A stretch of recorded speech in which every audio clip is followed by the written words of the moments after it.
and intimidated him to take that bunt away. Here's the 0-2 pitch upstairs.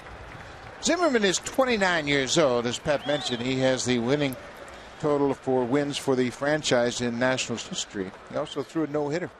Final game of the season last year. Breaking ball called strike 3.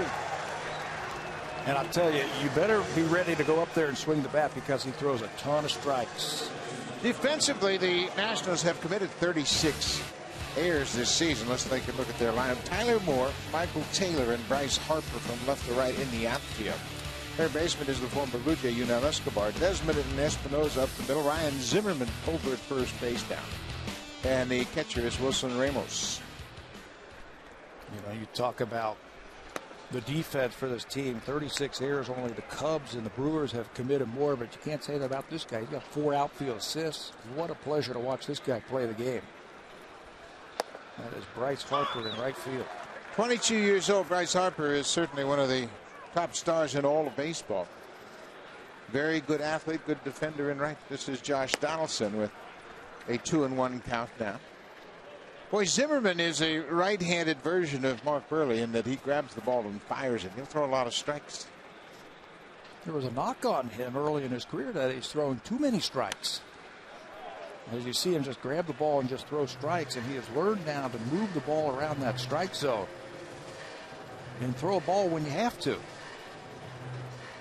Zimmerman's from a very small town in the middle of Wisconsin, and he was not drafted out of high school and went to University of Wisconsin Stevens Point, a Division III school. There's a base hit into the alley in right field. Harper over to cut it off. He'll play it back in, and Donaldson has a 1-out single. Well, just 29 years old, like you said, but he's been around for a while. He's a 2-time All-Star. Jordan Zimmerman, fastball, 92, 93 miles an hour. He'll move it around the strike zone. He's got a very good slider, very good curveball. Slider has been much better in the month of May in keeping it down and away to the right-hander. I think that's why he had a pretty good month of May. Throws a lot of strikes. Keeps the ball down and moves it around the strike zone.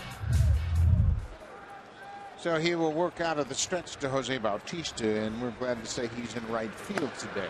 Bautista has been plagued by that shoulder problem. It's the first time he's played in right field since 21st of April. And the Blue Jays are happy that they've got their right fielder back. Bautista, big swing and a miss.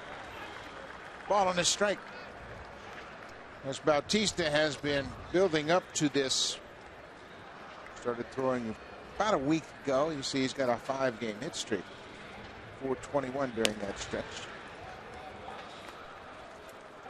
You know, I talk about Zimmerman and throwing a lot of strikes. You know, last year, Buck, he was an all-star. He threw just a shade under 200 innings. He had 29 walks the whole season long. He is a bulldog on the mound. You and I spoke to his pitching coach, Steve McCatty, about the ability to throw balls when he wants to. He's always been one to pound the strike zone, and Steve McCatty encouraged him, hey, once in a while, you got to use good judgment and don't challenge these good hitters all the time. Well, you can expand the strike zone, and he has the ability to throw a ball right off the plate. Well, Wilson Ramos says a pickoff on his mind, and when he came out to make a throw to first, he flipped the ball behind him, and that allows Donaldson to move into scoring position. Boy, what a break for the Blue Jays. As you see, Ramos, he'll like to throw the ball, but just drops it and actually throws it back to the backstop, allowing Donaldson to move up into scoring position. Should be scored a pass ball, obviously. 3-2 to Bautista. Ground ball to short. Desmond has it, 2 down. Boy, how about that pass ball? That would have been a double play right there. Taylor May right to the shortstop. And the Blue Jays still get the number 4 hitter up with a guy in scoring position. So Ramos thinking about picking off Donaldson allows him to move into scoring position. Now Justin Smoke, who is getting the start in game 1 of this quick doubleheader. Decent numbers for the season, and Smoke has been very good off the bench, but I'm sure he's thrilled to have the potential to get 3 or 4 at bats this afternoon.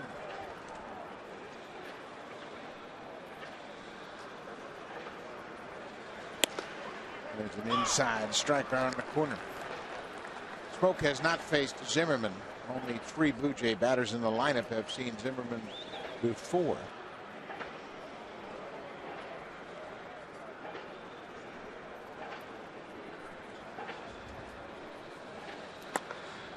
Off the plate, this one's inside.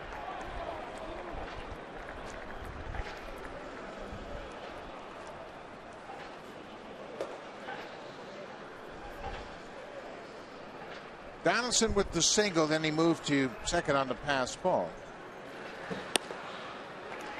There's that good curveball. He has that ability when he is behind in the count. Just drop that curveball in there. Take a little something off, mess up the timing of that hitter.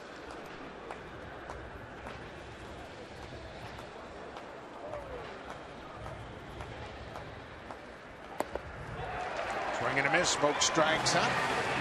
So Zimmerman is through the top half of the first. Couple of strikeouts. The Blue Jays leave a runner. R.E. Dicky will bring the knuckleball to the mound when we come back.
The Reds swept them in a 3-game series. They came home after winning 9 consecutive series, and the Reds beat them on the road.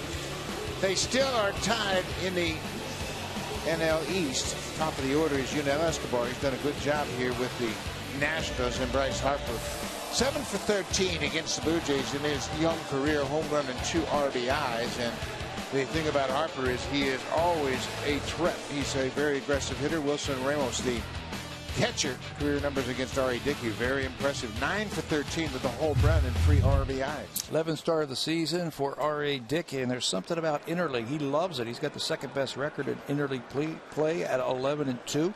Last time out against the Chicago White Sox, they roughed him up 5 innings for R.A. They gave up 5 runs. Failed to reach 6 innings for just the 4th time in his last 30 starts. So he's looking to get back on there and throw some quality innings this afternoon. Yunel Escobar, he has been a real savior at third base as he jumps on the first pitch from Dickey and hits the leadoff single. Well, Dickey, he's going to give up some contact, so defense becomes very important behind him. And take a look at the Blue Jays, the way they set up this afternoon. In the outfield, Chris Colabello, Ezequiel Carrera is in center, and Jose Bautista is in right field. Donaldson and Reyes on the left side of the infield. Goins and Smoke on the right side, and Josh Tolley catches the knuckleballer, R.A. Dickey. You know, R.A. Dickey, you talk about him having that knuckleball, but that first pitch to Escobar looked like it might have been a fastball. And there's another first pitch swing by Desmond. This is a team that's coming up there. They have a game plan against Dickey. 2 pitches, 2 singles, and Ian Desmond hits his first hit of the afternoon. Looked like he tried to just throw a first pitch fastball to Escobar, and he ripped it. And now Desmond gets in there, tumbles that knuckleball. You can see there's no movement on it. It's just tumbling and rolling towards the plate for 2 pitches, 2 base hits. Well, here is Bryce Harper, who set a franchise record with 13 home runs in the month of May. And he swings at the first pitch. I think you're right. I think they made up their mind. They're going to come up here hacking against Dicky. And that can work for R.A. Dicky. We have seen him have trouble with teams that are a little bit more patient, making him get that knuckleball in the strike zone.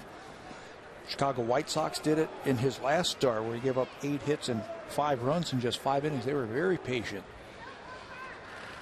You saw Bryce Harper's numbers, and they were impressive. He's tied for first in home runs in the major leagues with 18. First in walks with 44. On base percentage is .469. He's slugging .724. And he has an OPS over 1.1. Swings and misses on that high. And he's coming off of the month of May, where he was outstanding. He hit .360 and 13 home runs in the month of May. Every time you see any stretch of games for Harper, they're all impressive numbers. He's caught looking at strike 3. R.A. Dicky gets his first strikeout of the afternoon. Now that ball had some movement on it. It looked like it was coming up and in to Bryce Harper, and then at the last second it dove down over the plate, and Dicky picks up a huge strikeout against one of the hottest hitters in all of baseball. Couple of runners on, 2 strikes, and you can see the knuckleball grip. It looks like it's coming up and in, and then it comes right over the plate. No argument from Harper. And Dicky would love to get a ground ball right here. Ryan Zimmerman, the first baseman. He takes a first pitch strike. He's the first Nats hitter that didn't swing at that first pitch.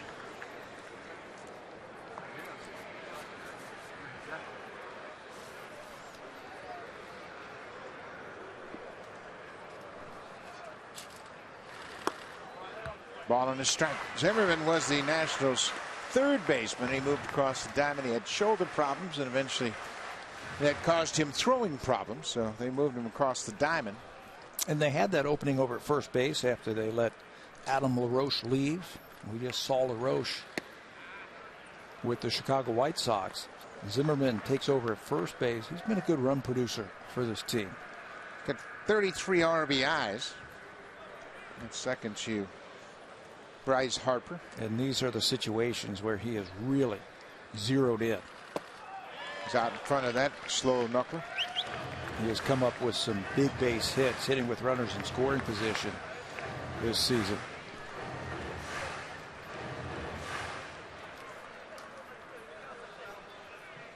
Back-to-back singles for the Nationals to start the inning. Now Dicky is 2-2 to Ryan Zimmerman. And he fouls it back.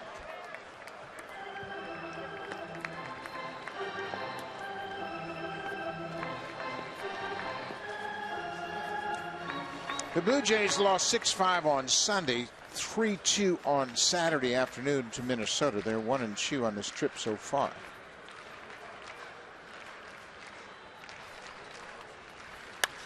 There's a drive into right. Bautista's back. Long run. He's at the warning track, makes the catch. Escobar tags at second. He's going to make a turn, but a very small turn around third. Boy, that is so good to see Jose Bautista out in right field. He's playing just a little bit deeper, respecting the power of Zimmerman, the batter, and there's a lot of room to deal with out there. But watch how he goes back, reaches out with the right hand to find that wall, times his leap perfectly. Now the throw back in, you can see he's still struggling a little bit with his throwing. The shoulder's still bothering him just a little bit, but the Blue Jays need his defense in the outfield. There's no question. He can really range in the outfield, and he went back and made that catch easily. This is the catcher, Wilson Ramos. You know, when you have a shoulder problem, you can see you just can't get on top of the throw. You can see Jose does his best just to get the ball back into the cutoff man. Blue Jays are going to have to send their second baseman out there just a little bit further on relays this afternoon. And that's not a problem because you've got Goins playing second as a natural shortstop, and he's got a strong arm. So he can go out much further than most second basemen and still make an effective relay throw. So that's not a challenge. Yeah, just get the ball to Goins and let him do the rest. 2-0 to Wilson Ramos. We mentioned his numbers against Dicky, and they're gaudy. He's 9 for 13. 692. For some reason, he just likes what he sees when he faces Dicky. You know, it's not overpowering, and if he can just get one up in the strike zone, that's what you want to do against a knuckleball pitcher. You see him take that one down at the bottom of the strike zone. You want to make him raise that ball up. You can see it just a little bit better.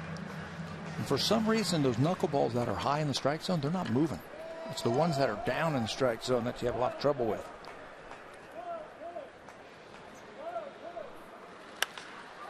There's a fly ball into center. Carrera has plenty of room. R.A. Dickey gets out of it. First 2 pitches of the inning. Base hits for the Nats, but they strand 2. It's scoreless after 1.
For the Blue Jays, and you can see Jose Bautista giving him some information about Jordan Zimmerman for his first at bat. And what a pleasant surprise Colabello has been.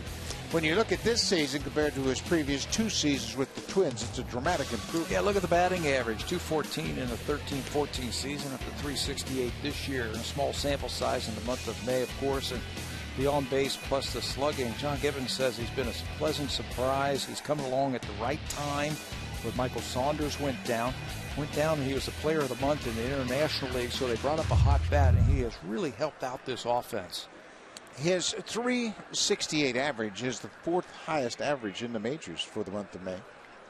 There's Jason Kipnis of the Indians. He's in another universe. Colabello goes after the first pitch. It's a high fly ball to right. Harper over toward the foul line. Colabello's retired on 1 pitch. Well, we have seen both teams come out swinging against these 2 pitchers, and you know the book on Zimmerman, as Pat mentioned, is he throws a lot of strikes, so get it ready. Yeah, and that might be the best pitch that you get in the sequence of that at bat. He's going to try and get ahead of you, strike 1. So why not go up there and have a good at bat? If that's the pitch you like, that first pitch, let it go. Josh Tolley, he's hit well against Zimmerman in the past. He's 6 for 17 going up head to head against Jordan Zimmerman. Boy, don't you just love the way Zimmerman fires? Yeah, he barely moves off of that pitching rubber. Josh Tolley hits it to center. A nice sliding catch by Michael Taylor as Tolley hits the ball hard against Zimmerman. Zimmerman gave Tolley a glance as he rounded first base as if to say, what is it about you? I just see it so well. Washington Nationals are not playing with their regular center fielder. Denard Span has had a knee injury, so Michael Taylor will get the start in game number 1 today. That's a nice little catch, takeaway base hit from Josh Tolley. Denard Span's been swinging a hot bat. They'll probably get him in there at some point in this series. This is Ezequiel Carrera, the center fielder. Kevin Pillar not starting in this game.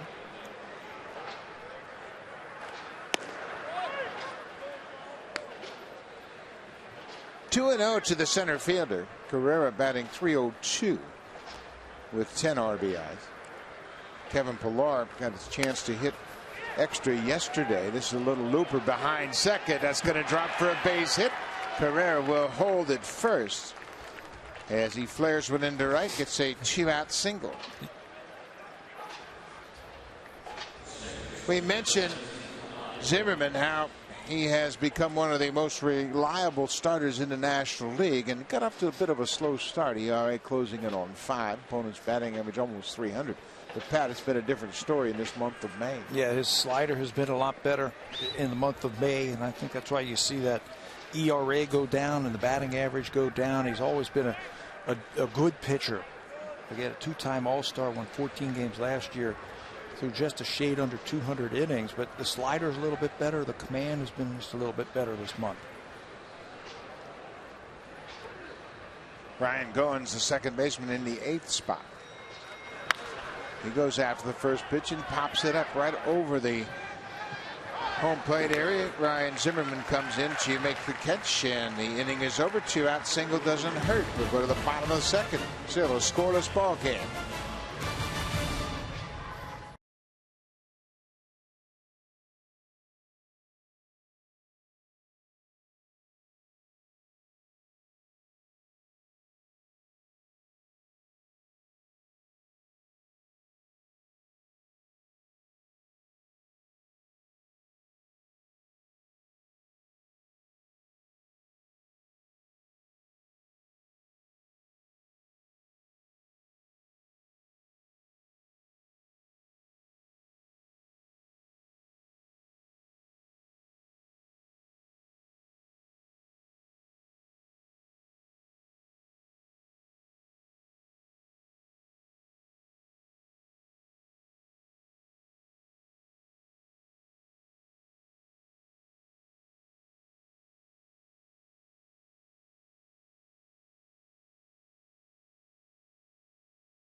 To log into mybluejays.com, enter the code MBJ9748 to earn My Blue Jays points just for watching the broadcast.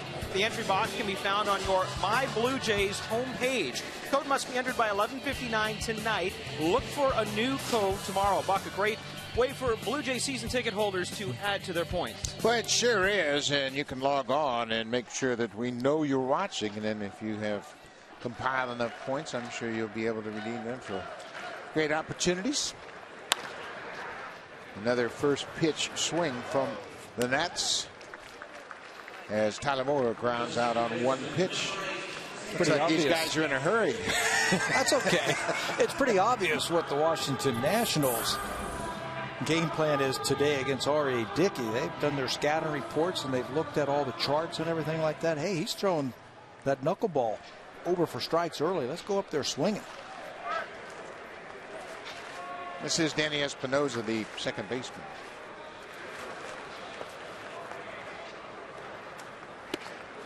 And Dicky's got it zeroed in. Boy, after a fast start by the Nats, they had 2 singles on the first 2 pitches of the game. R.A. Dicky settled down. 4 straight retired by Dicky. There's a ground ball through the left side. It's a base hit.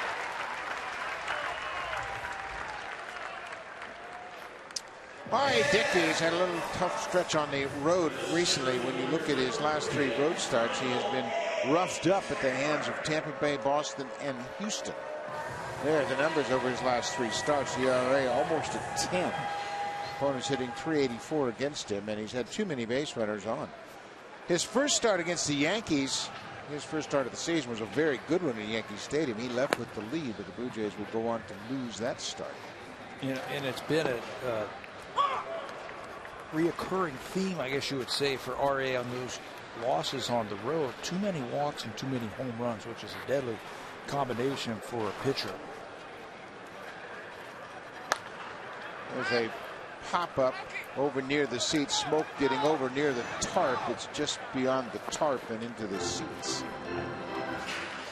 Yeah, when you look at his starts, he gave up 2 home runs to Houston in his most recent start on the road. Then you go back to Boston.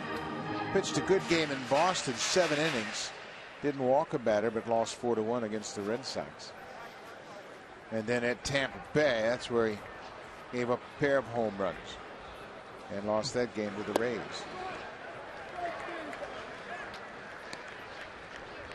Well, once again, the Blue Jays, they aren't playing well, and that's just the facts. They're 6 games under 500, but they're still only 4 games back in the East. Yeah, that's the crazy thing about it, that it's just a week or 10 days of some really hot baseball. You go 8-2, 10-2, something like that, and you are right there. And that's what John Gibbons is keep preaching to his team. Just keep the pedal to the metal, try and win the games. They have not been able to put all facets of the game together at one time. When they get good pitching, they don't get the hitting, and vice versa. Michael Taylor strikes out. That's the second strikeout of the afternoon for Dicky. That had a good movement to it, or lack of movement. You can see the shake of the ball as it makes its way towards home plate. It's actually foul tipped by Taylor and held on by Josh Tolley. Second strikeout of the afternoon for Dicky. Pitcher Jordan Zimmerman with a mighty cut. Zimmerman, quite an athlete. He was a terrific football player in high school. And we mentioned he went on to college and pitched at the University of Wisconsin Stevens Point, a Division III college. Comes from a small farming community in south central Wisconsin. And he still makes his home there. So there are about 740 people in total. Oh, my goodness.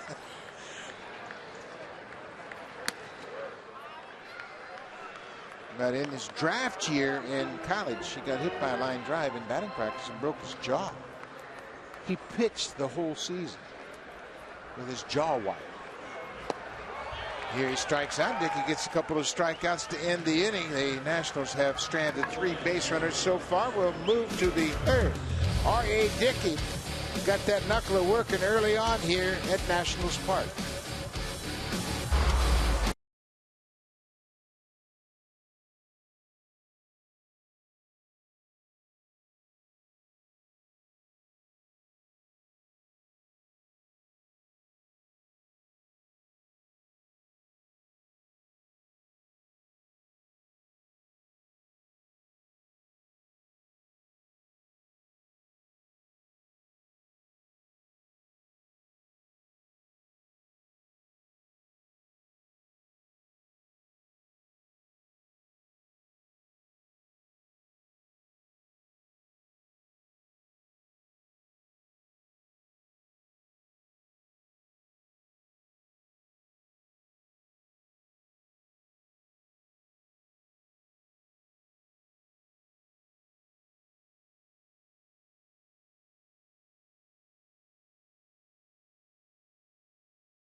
In this Nationals rotation, and he has been for a while, the winning percentage in franchise history. Remember, this franchise goes back to Montreal as well. So Dennis Martinez was one of the best pitchers in this franchise history. Yeah, you're going to be dealing with some great pitchers. Dennis Martinez, Jordan Zimmerman second, and of course the great Pedro Martinez with that .625 winning percentage, #1 in this franchise history. Boy, that's a good looking shot of Martinez with that Expos uniform 45 on his back. But Zimmerman has become a very, very reliable pitcher here with the Nationals. 61 and 42 in his career over the last 3 seasons. 14, 13, and then this year, 37 and 16. So when he's on that mound, Nationals feel like they have a pretty good chance of winning. This is R.A. Dicky starting things off. This is where the National League really has some strategy when you get to the bottom of the batting order. You want to put a guy on in that 8th spot that can reach base, so you don't have the pitcher leading off innings. And I think National League teams had a gigantic advantage when they were playing at home in an early play. Blue Jays just are not used to this. Pitchers, and we've seen so many injuries over the last few years of American League pitchers trying to hit and getting injured on swings, running the bases, whatever. Yeah, it's such an unnatural act for them playing in the American League to go up there and hit, and it's just a very uncomfortable feeling. Here, pitcher gets a piece of that breaking ball. You know, and it's not just about swinging the bat, hitting. It's about sacrificing and moving the runners along. In the National League, you do that all the time. You practice it every single day as Dicky goes down. So it's a definite advantage, I think, for National League teams when they're playing in the home park. R.A. Dicky was 0 for 9 last year as a hitter. He strikes out to start the 3rd. Zimmerman, first time through the order, has 3 strikeouts. But you're setting up your whole lineup when you have to include that pitcher in the lineup.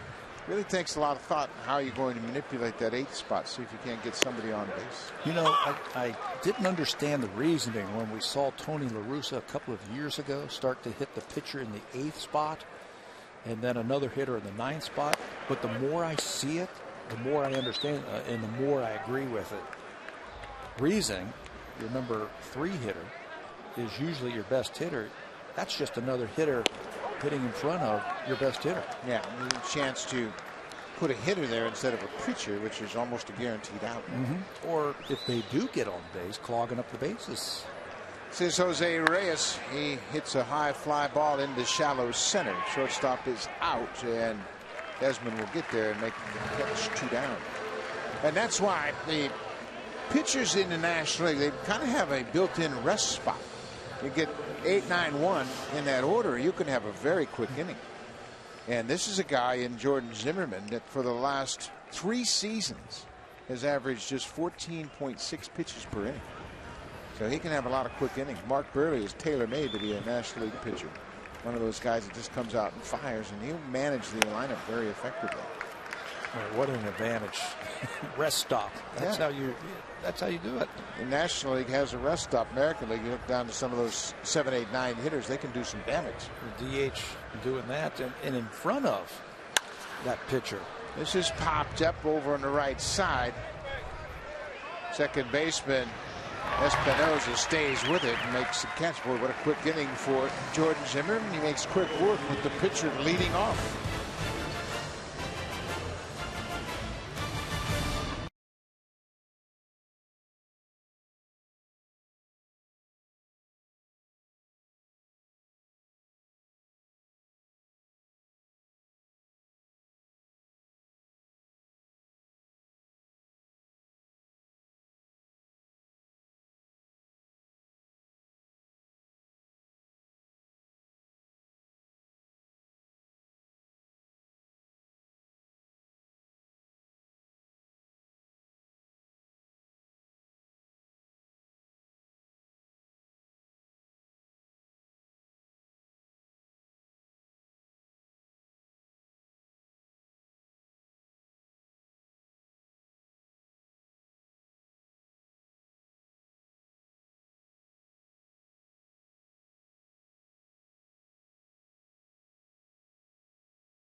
7 of the Stanley Cup Final. Find out in the latest edition of Sportsnet Magazine. Rogers and Shaw Sportsnet 1 customers can download for free. Visit Sportsnet Magazine in the App Store. And guys, to be in a Game 7 is probably one of the most thrilling things for a pro athlete, but to lose it must be one of the most devastating things. Yeah, I've never been in a Game 7, but I've been in a decisive Game 5 and lost it on the first pitch of the bottom of the ninth to the New York Yankees. That's about as devastating as it can get. 5 is just like 7 in those 5-game series. Yeah, the last one. It was a terrible feeling, helpless feeling. I'm sitting there watching the ball go over the wall off the bat of Chris Chambliss. They're going to the World Series, and we're going home. 1976.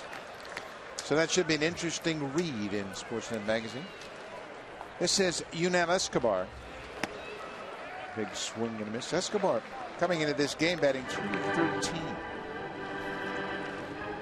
He's been filling in at third admirably for Anthony Rendon, the regular third baseman, and Escobar, he's bounced around a little bit.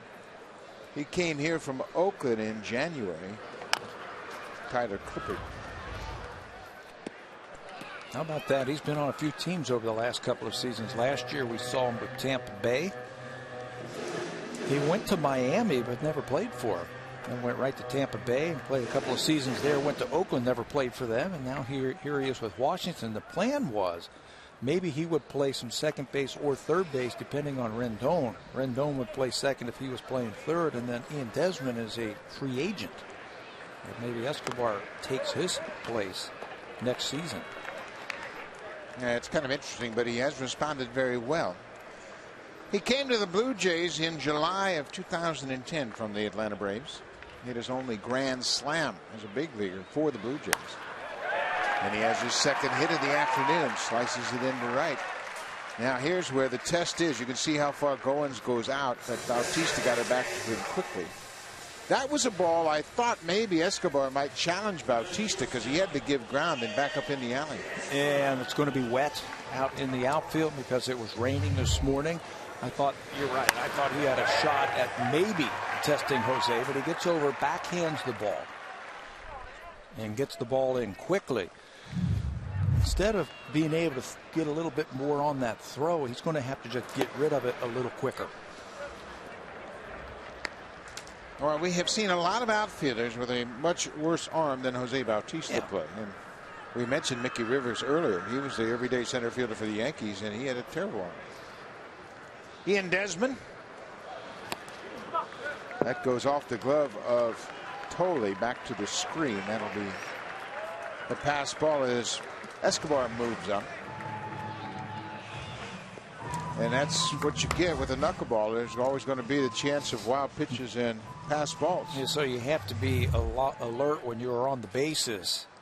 A swing and miss knuckler that Josh Tolley thought was going to break down into his glove. It goes off the glove back to the backstop.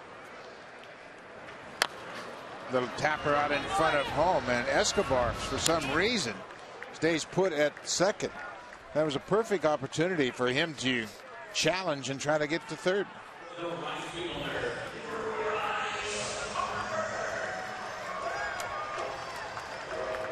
Boy, I'm with you on that one. He could have gotten to third base easily.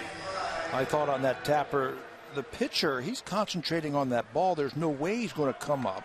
Again, a slick baseball, come up and fire to third base to get him, but for some reason he just stood there. He never even looked like he thought about going, and Dicky's got his back to the play, and certainly you're not going to spin and fire to third. Going to take one out. So Bryce Harper now batting with one out. Harper caught looking at strike three his first time up.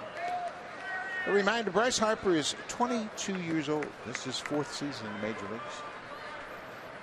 A terrific talent.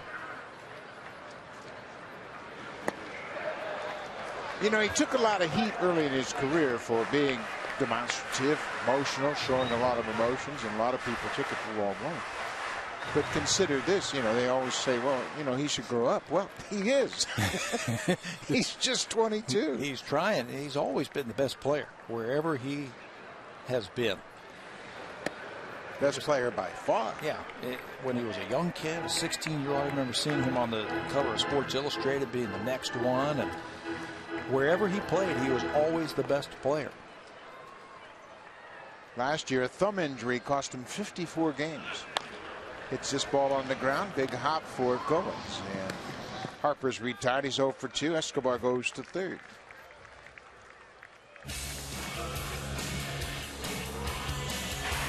Save during Canada's Color Expert Sale. Only at Home Hardware and Building Center locations. Homeowners helping homeowners with expert advice. Still a drizzly afternoon here in Washington, D.C. Fans making their way. This is not a scheduled game, so you wouldn't expect there to be much of a crowd here for this afternoon part of the doubleheader. Boy, Escobar not moving up on that little tapper off the bat of Ian Desmond may have cost Harper an RBI and the Nationals a run. It certainly did. He would have been at third base. The Blue Jays, I'm sure, would have played the infield back early in the game, and you're facing Bryce Harper. He would have scored on that ground out to second base. Now it's going to take a 2-out base hit. This is the play we're talking about. Ball squibbed out in front of home plate. That is a tough play for the pitcher.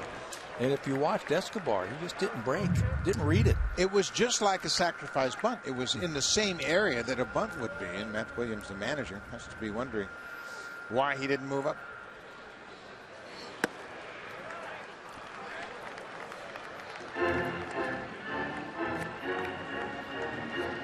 One and two to Ryan Zimmerman. R.A. Dicky has stranded 3 national base runners so far in this game. There's no score. We are in the bottom of the third.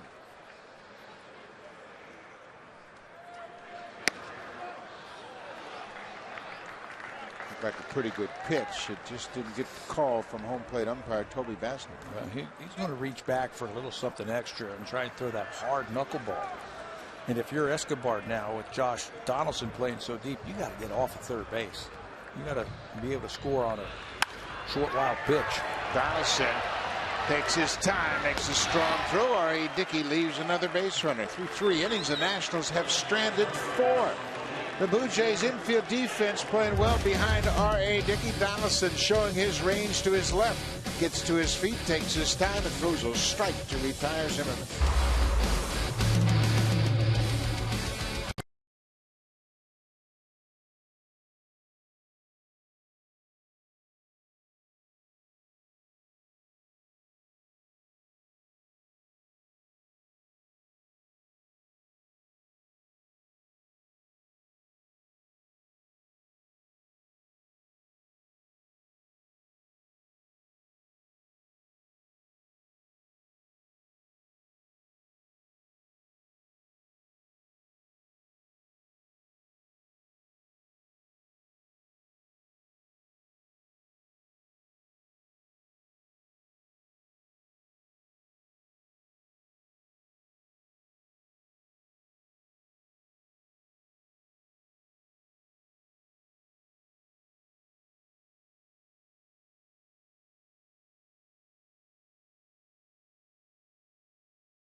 Getting ready to begin. Game 1 goes tomorrow at 8 o'clock Eastern, 5 o'clock Pacific. It's the Blackhawks and the Lightning. Guys, who do you like in the series? Jerry. I'm going to say Lightning. I think the Lightning playing with a lot of enthusiasm. Everybody played well in the semis. There's no question about that. But I think Stamkos and the Lightning are going to win the cup. I'm just going to go ask Jerry. Oh, okay. Jerry will know. He's a big Blackhawks. Big Blackhawks. Jose Bautista, Justin Smoke, Chris Colabello for the Blue Jays. Jordan Zimmerman, we mentioned he threw a no-hitter on the final day of the season last year. Bautista goes after first pitch, and Escobar dives right over the top of it. Jose reaches with a leadoff single here in the 4th. Boy, the Blue Jays caught a break Looked like they might have given up a run last inning. Now let's take advantage of it. Looked like a little cutter right off the plate, but Bautista is able to pull that ball by Escobar just out of the reach of the third baseman. Donaldson makes a play to save a run, and Escobar doesn't make the play on Bautista. A good start here. Justin Smoke struck out his first time up. Third hit for the Blue Jays. Smoke fouls it back.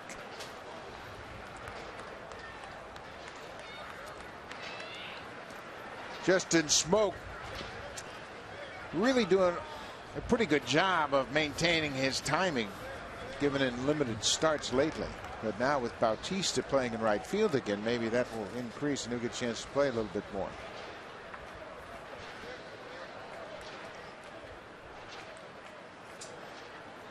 Zimmerman looked like he wasn't really sure about this pitch. He just kind of stepped off the rubber and looked like he may have had second thoughts. Yeah, if you don't have a conviction, just step off and let's go through it once again. Good breaking ball. You were talking about Justin Smoke and now getting some playing time. It has been tough on him because his playing time has been infrequent. But he has stayed sharp. He has gone down. He has watched some of the pitchers warm up, just trying to get his timing and keep his timing. He's done a great job coming off the bench, coming up with some big base hits as a pinch hitter this year. Well, to give you an idea how infrequently he has played, with the at bat here this afternoon, he has 18 at bats since May 16th. So he just hasn't had many at bats, but he's been able to swing the bat. He's got 8 hits in those 18 at bats. And driving the ball, too. All over the field. We hear Diana Navarro might be on his way here, and that might cut into some of his playing time also if Navarro's DHing.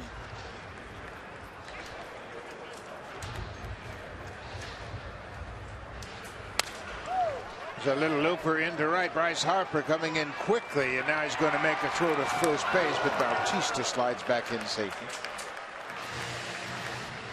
Smoke got jammed and flared it into right, but Harper responded quickly. You know, that is a tough play for a base runner, especially to right field if you're on first base. You're just not sure if that ball's going to drop in.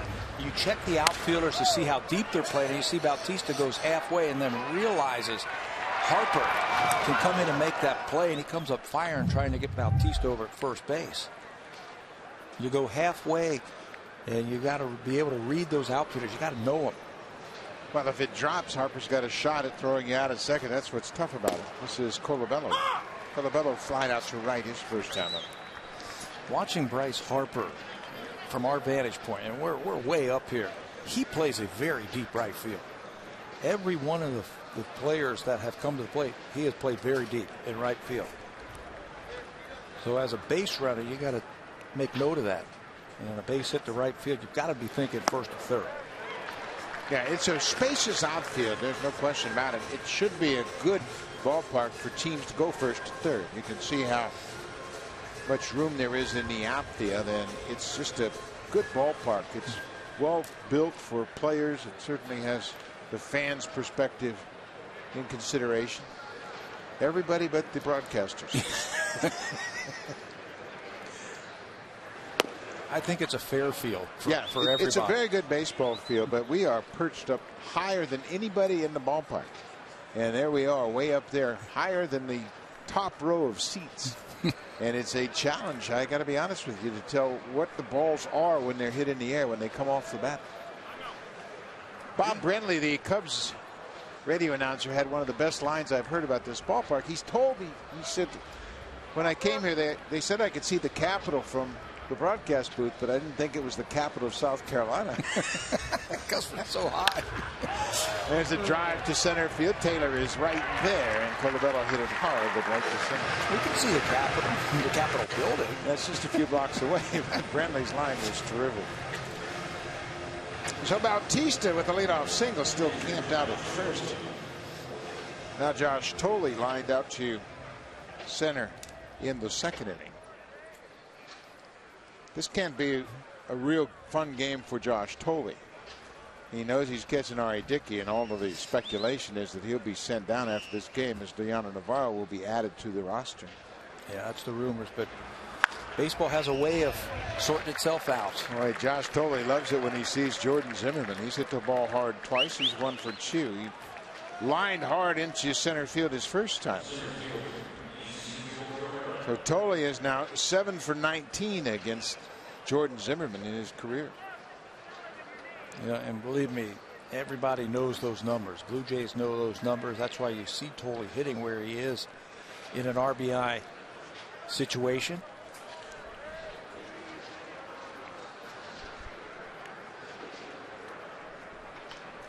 Bautista at second now. Carrera takes a strike on the inside corner. Ezequiel Carrera had that bloop base hit with 2 outs in the second inning, dropped in front of Harper, who plays so deep, and he's still way back. Yeah, very deep in right field. It gets a base hit into the outfield, especially if he pulls it. The Blue Jays have an excellent chance of scoring a run. Inside. It's like Zimmerman wants to talk things over. He called his catcher out after that last pitch. And he was very definitive about wanting to talk things over with his catcher. Do you think he might have picked something up from Bautista that he might be dancing off there? That's why the shortstop went in there to see if they might change the signs.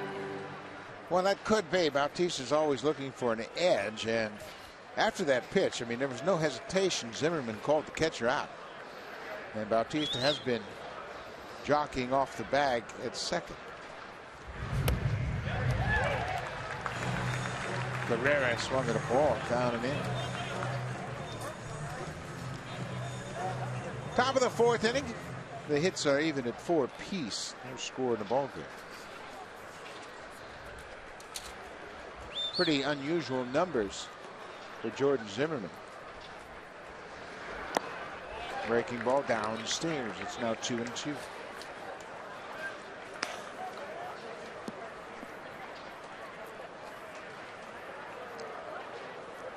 Carrera's done a good job driving in runs. Doesn't play every day, just plays against the right-handers. He's driven in 10 runs. He's hitting .333 with runners in scoring position. He's 7 for 21.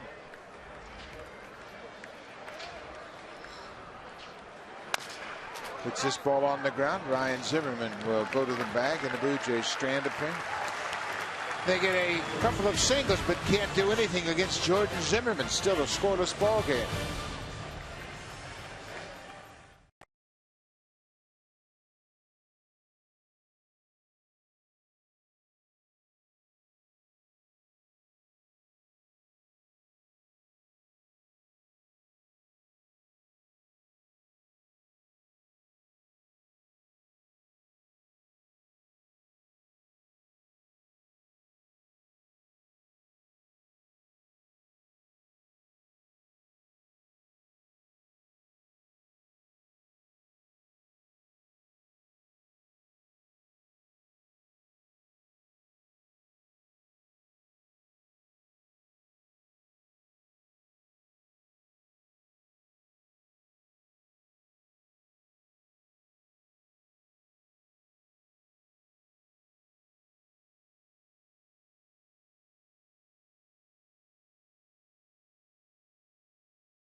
Sportsnet.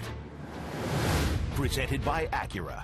Luxury begins with the new 8-speed dual clutch 2016 Acura ILX. Catch it if you can.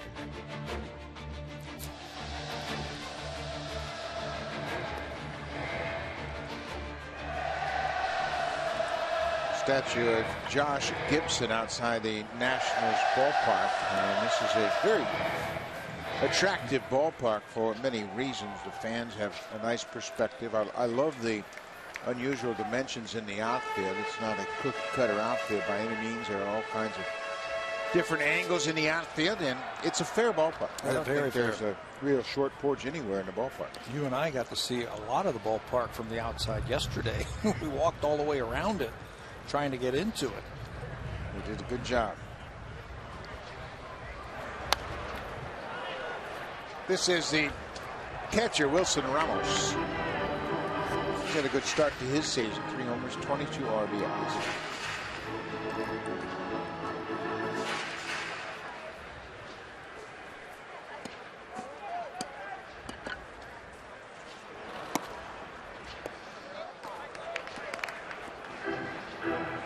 Ramos is the Nationals all-time leader in home runs as a catcher. He has 48 home runs as a catcher. Oh, that's a good knuckleball right there. A lot of late movement on it. Yeah, you didn't see that in the first inning. First 2 batters reached against RA, but since then, that knuckleball has really moved. It's not throwing it as hard as we've seen it in the past. You remember when he came to spring training, he said that was one of his goals. He felt like he could command it a little better if he threw it at a little lower velocity. One thing that's happened is the strikeouts have gone down. Yeah, strikeouts have gone down, which is okay. Take a little something off of it, and he's always tinkering. He's always trying to find something to help him because it's such a finicky pitch. Here's a good one, 73 miles an hour. And that's a strikeout. That's 4 now for Dicky. And he has really had some great knuckleballs at times here today. And a lot of late movement. Watch this ball, how few rotations it has as it goes to the plate. And then right at the last minute, it starts on its downward trend, and Ramos swings right over the top of it. I think you want to get those teams that are aggressive against the knuckleball. That's when you're going to have the good games. They're just in those swing mode where they're up there swinging at everything. And we saw that early on from this team.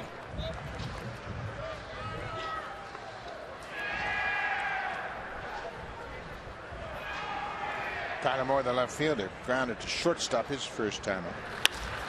Pulls this ball through the hole at shortstop into left field.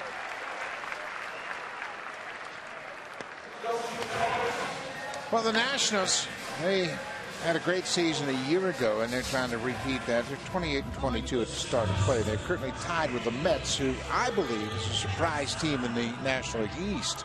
Atlanta is just a game over 500. Big disappointment, of course, is Miami, given all those moves they made in the offseason. What about the most surprising team in the National League, the Mets? I mean, who has done better than the Mets where you didn't expect that? I mean, this team, that Matt Williams team, this should be, because of their pitching staff and the amount of good players that they have, this should be a cakewalk winning the National League East. There's some teams that are down, like Philadelphia is down. Atlanta is going through a rebuilding phase. Miami has been a disappointment, like you said. They should win this division. They just haven't been able to get it working all together so far this year. Big chopping ball off the plate. Donaldson barehands it. Oh, what a play. Josh Donaldson barehanded, and it looked like it caught on the side of his hand. But he had the ability to roll the ball around in his hand, get a good grip, and throw out more at first. Boy, Josh has been playing great baseball, not just offensively, but defensively. You saw him save a run last inning for R.A. Dicky, and he might have saved another one right here. Ball right off the top of home plate, and he gets himself ready to throw. You can see he doesn't have that good grip on it until he rolls it into his hands, finds the grip, and then fires over to first base to get the out. Of course, that was Danny Espinosa who chopped that ball off home plate. This is Michael Taylor.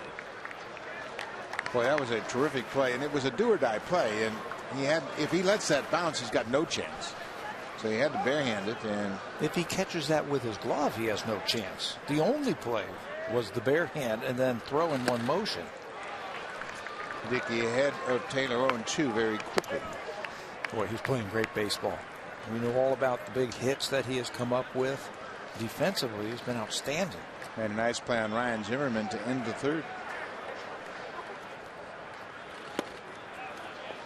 This is the man you want right here. I was thinking the same thing. Number 8 hitter to close out the inning. The effects once again of the pitcher hitting.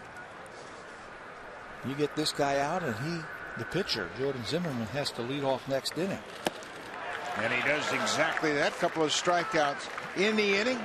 Dicky, through 4 innings, has 5 strikeouts. Now it's time for Blue Jays Central Update. Here's Jamie Campbell and Greg Zong.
June the 6th when the Blue Jays host the Astros at 1:07 p.m. Junior Jay's outdoor program is back. Join us pregame outside Gate 10 for inflatables, activities, and lots of fun. After the game, kids 14 and under can run the bases just like the pros. Go to BlueJays.com for tickets. And Buck's seen plenty of Junior Jays here in Washington over the last couple of days. They love coming out to see their Jays. Boy, they sure do. And that young fella right there has got a baseball. And you see these kids earlier in the day, and there's the older brother getting the baseball. The younger brother says, "What about me?" And then he starts crying because he didn't have a baseball. So the dad wisely gives the baseball to the youngster, and he seems to be very satisfied right now. All they need is one more baseball. I bet you the Blue Jays could find him a baseball, don't you think? Ryan Goins takes a strike to start the 5th. Goins popped out to the first baseman his first time on. Well, batting 8th, we talk about the psychology of an 8th hitter in a National League game is to get on base so that pitcher can then bunt you over. And Goins will ground it to the second baseman, and he's retired. So 1 out for R.A. Dicky. Not only that, the pitcher, from the pitcher's standpoint, when you're facing a hitter like that, they know they need to get on base. So maybe you can expand the strike zone just a little bit more and make him swing at pitches out of the strike zone. Yeah, batting 8th tough. in the National League is a very tough spot. As pitchers know, they don't have to give in to you. So now R.A. Dicky will step in. And Dicky lines it into center. But Michael Taylor was shallow, and Dicky hit it hard. Well, Dicky knows about Jordan Zimmerman, the fact that he's going to throw a lot of strikes, so he was up there hacking. Yeah, and he swings the bat. He knows all about that. He spent some years over in the National League. Why not get that first fastball you see? But it was run down by the center fielder. Here's another aspect right now. R.A. Dicky had a nice sprint down the first base. Give him a chance to sit down and catch his breath. Yeah, and that's the job of Reyes as the leadoff man, just to take a little time. And he takes strike 1. Taken all the way. He had to. He had to take a pitch for his starter.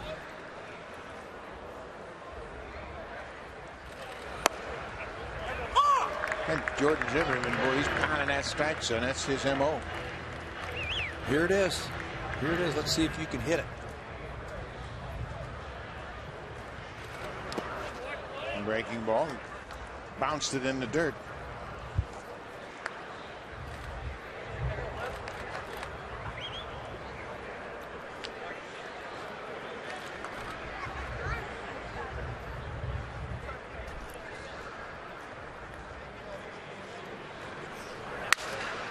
Reyes gets jammed and grounds it to the second baseman. Another quick inning for Jordan Zimmerman. 3 up, 3 down in the 5th.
Presented by authority of Rogers Blue Jays Baseball Partnership and may not be reproduced or retransmitted in any form. And the accounts and descriptions of this game may not be disseminated without the express written consent of Rogers Blue Jays Baseball Partnership. Now we've got a little bit of a pitcher's duel going on here. R.A. Dicky and Jordan Zimmerman. And Zimmerman will lead things off against Dicky here in the 5th. He struck out in the 2nd.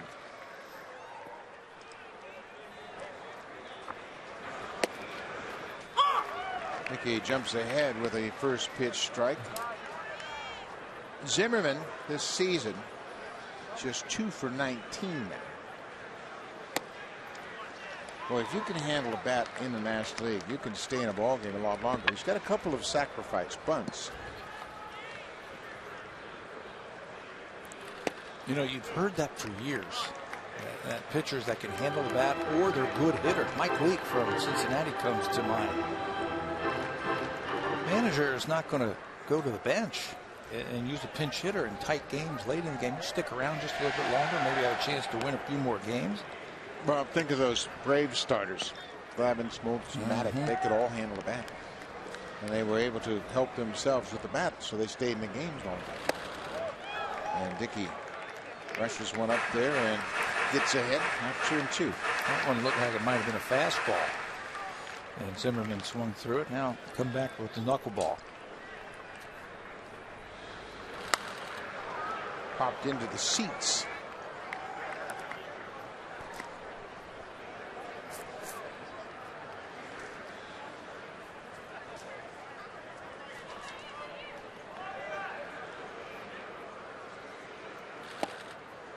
And that one took off and well off the plate. Well, this is an out. R.A. wants to get, obviously. Leadoff man here in the 5th is the pitcher.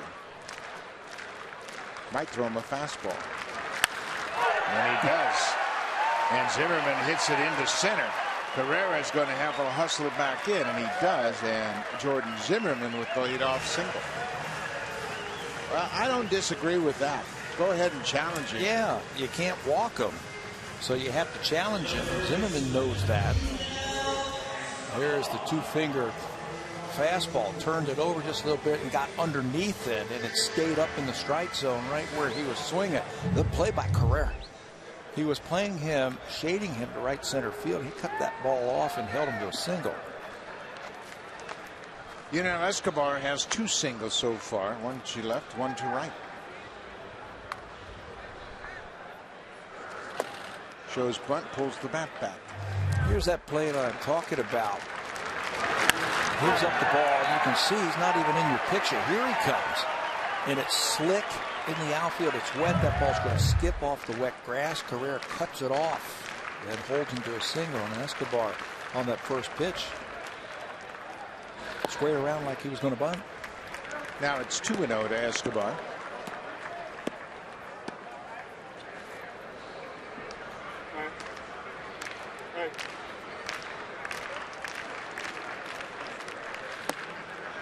That's a pretty good pitch, but Dicky doesn't get called. It's 3-0.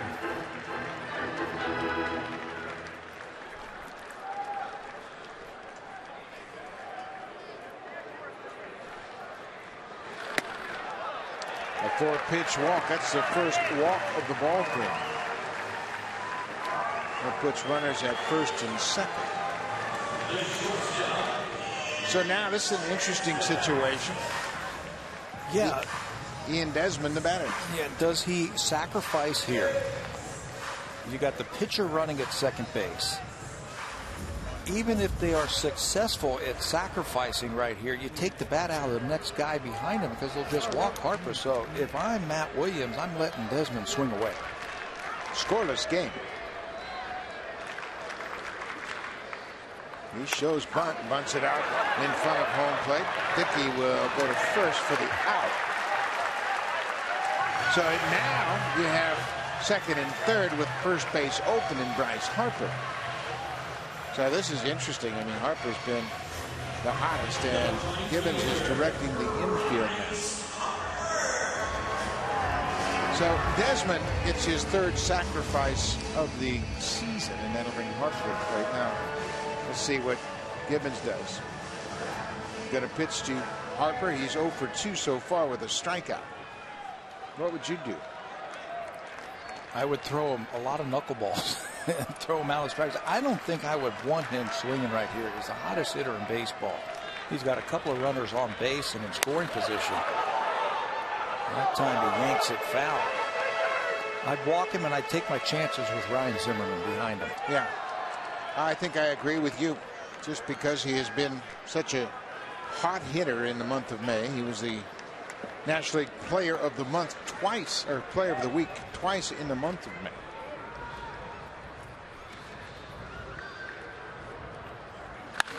And there's a base hit to center.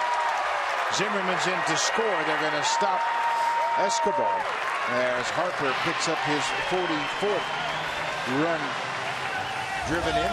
Third time that he has seen the knuckleball. He looked a little bit more comfortable there. He's got a lot of pre-movement before he starts his swing. And it looks like he has slowed things down just a little bit. I'm talking about Bryce Harper. That pitch out, up over the middle of the plate, and he sends it on a line right back through the middle. Escobar again did not get a good read on that single to center field. And he has to hold up at third base. Yeah, you would think that he would have tried to score on that base hit to center, given the conditions as it's been raining, but he's at third now.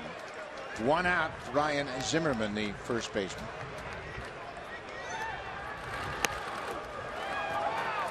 Gola gets on it quickly, and runners have to hold. So Washington has taken a 1-0 lead here in the bottom of the fifth. And wouldn't you know it, the pitcher single on a 3-2 pitch, and he came around to score the only run of the game. Gets it started with that base hit and then the walk, forcing Matt Williams to sacrifice, and then Blue Jays pitch to Bryce Harper and they get burned. A high knuckleball, 0-2 now to Zimmerman.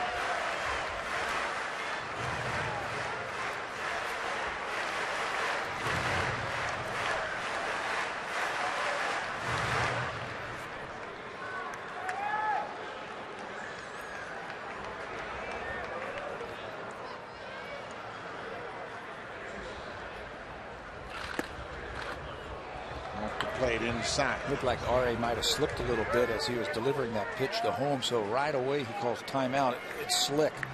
The field was very damp. You can see they put that turfus around the mound right before the ballgame to try and dry it out. But now in the fifth inning, he's kicked so much of that turfus off. Watch that front foot as it lands. It gives way. Yeah, it certainly did slip, and he's fortunate he didn't injure himself. That base underneath that turf is clay, but it's wet right now and it becomes very slick. 1-2 to the Nationals' first baseman. Well, I'd be sure that clay and that landing spot is nice and dry before I deliver this next pitch. Well, the problem you have is you get that mud caked on the bottom of your spikes and they lose their effectiveness.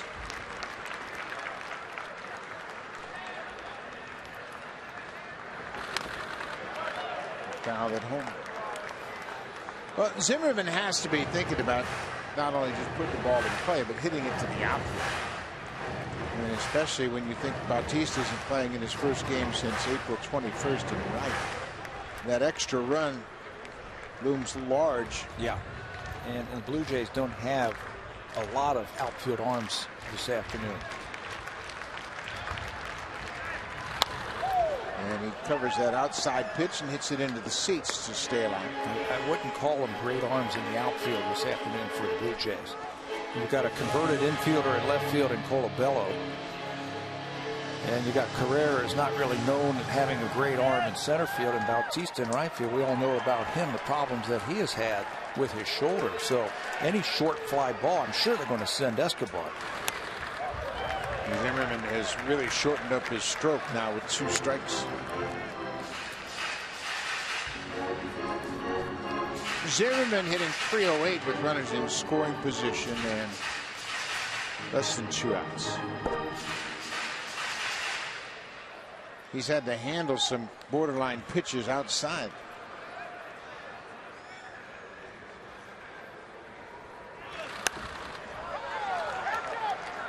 Boy, he has shortened his swing, hasn't he? Yeah, he's really shortening up, just trying to drive it to the outfield. He's trying to make contact. There are the numbers you were talking about, runners in scoring position. 27 of his 33 RBIs in these types of situations.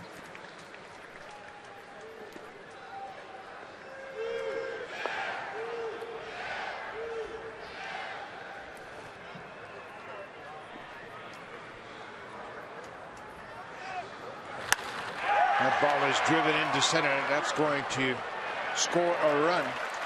Tagging is Escobar at third. He'll come in with the second run of the inning, and it's 2-0 Nationals.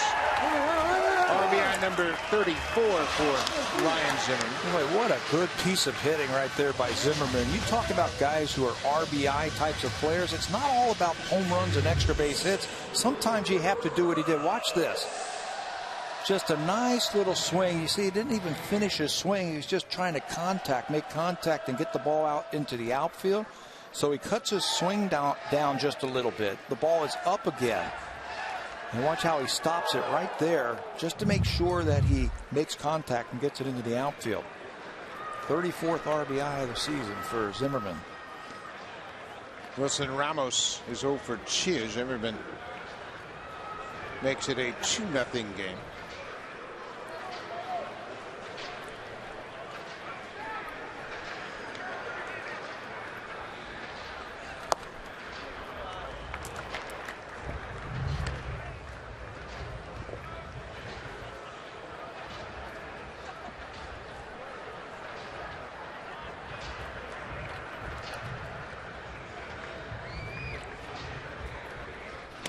Harper has a couple of steals. He is 2 for 5 in stolen base attempts. Dicky is tough to get a jump on. He's very quick unloading the baseball. Yeah, very tough to try and steal against RA. He understands the value of picking up an extra base here. Harper, Dicky, stolen base. They've had 4 attempts against him this year. Has not given up a stolen base this year. They're 0 for 4. He's thinking that Harper might try to steal a base here. But you can see he doesn't have a very good lead at first base. Because he didn't have a very good lead, he couldn't take advantage of that ball getting away from the catcher. Yeah, every runner that we have seen this afternoon by the Washington Nationals, they don't look like they're anticipating a wild pitch or a pass ball off of the knuckleball pitcher. Yeah, it's really a surprising approach. Not very aggressive. The Nationals only have 12 stolen bases on the season. They don't run much, but boy, with Dicky, you would think they'd be taking better secondary lead. Big secondary leads, but it's just not there. Ball is hit into right. Bautista coming in now. Makes the catch. The inning is over. But Jordan Zimmerman got it started with the leadoff base hit. The Nationals score 2 runs. It's 2-0 as we head to the 6th.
The AL Player of the Week, and he hit in all 6 games, and he had 6 home runs in those 6 games, 11 RBIs, and we wanted to show you where the pitches were that Donaldson knocked out of the ballpark. Yeah, and the type of pitches, and if there's a pattern here, the pitches that are up. He took David Robertson deep a couple of times back at Rogers Center on pitches that were up in the strike zone. He had a couple of home runs in Minnesota. You can see from that right there that he can get on top of that high fastball or that high changeup or that high cutter and drive it out of the ballpark.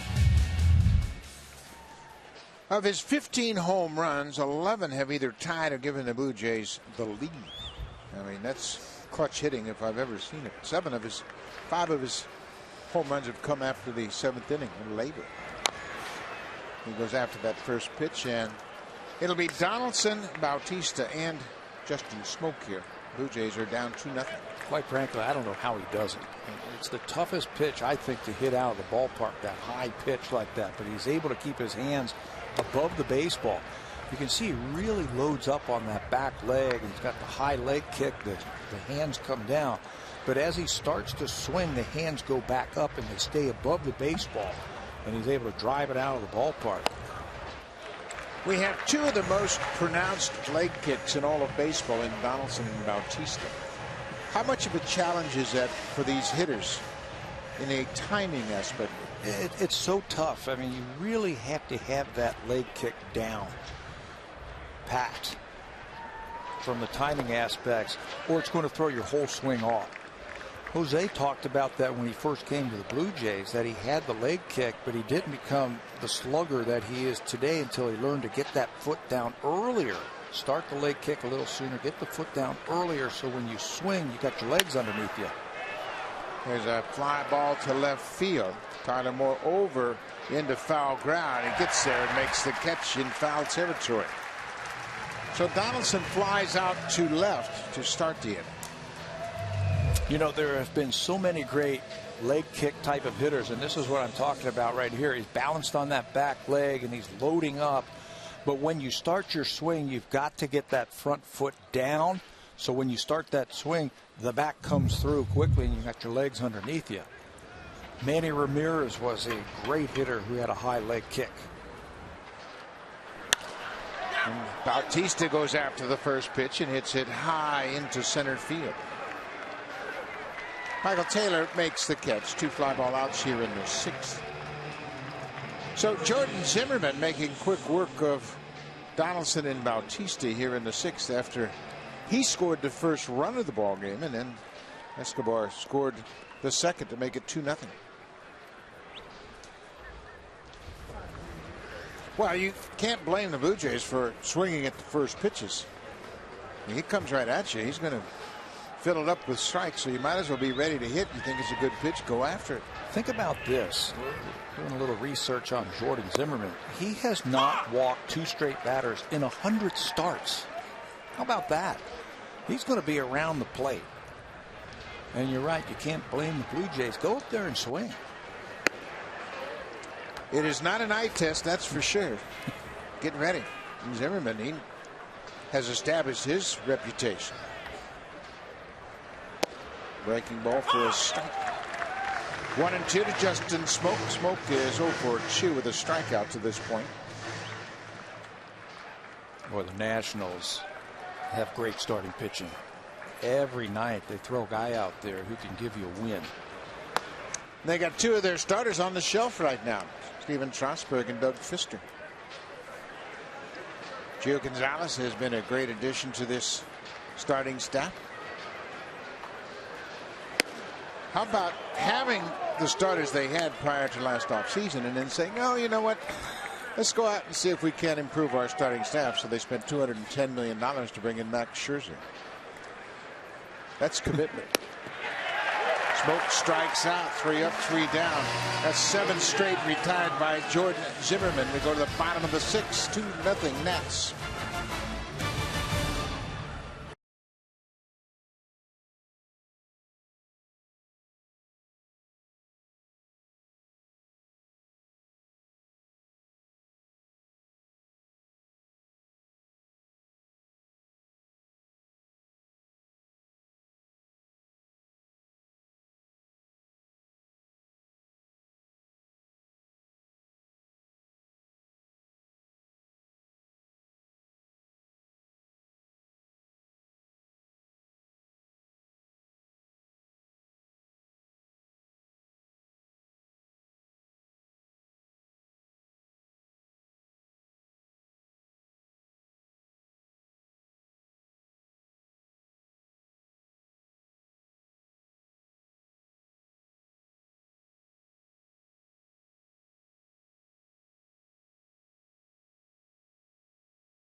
MLB All-Star Game goes Tuesday, July 14th in Cincinnati, Ohio. Help to make Josh Donaldson, Jose Bautista, Devin Travis, Russell Martin, and Edwin Encarnacion starters for the American League. Fans are allowed to vote a maximum of 35 times per email address. Vote early, vote often. Go to BlueJays.com to do that. Currently, guys, Josh Donaldson sits second among third basemen when it comes to the voting. I would think that he's going to get some more votes between now and July.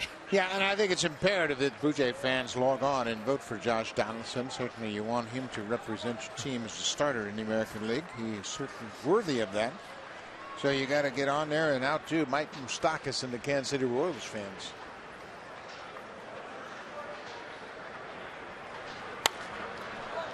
This is popped up. The Nationals will host the All-Star Game in 2018 right here at Nationals Park. That's become quite an honor to host an All-Star Game, as there are week-long festivities involved. This is Tyler Moore. I saw something in the newspaper about hosting the All-Star Game and how for your economy, millions, and I mean millions of dollars can come to your city.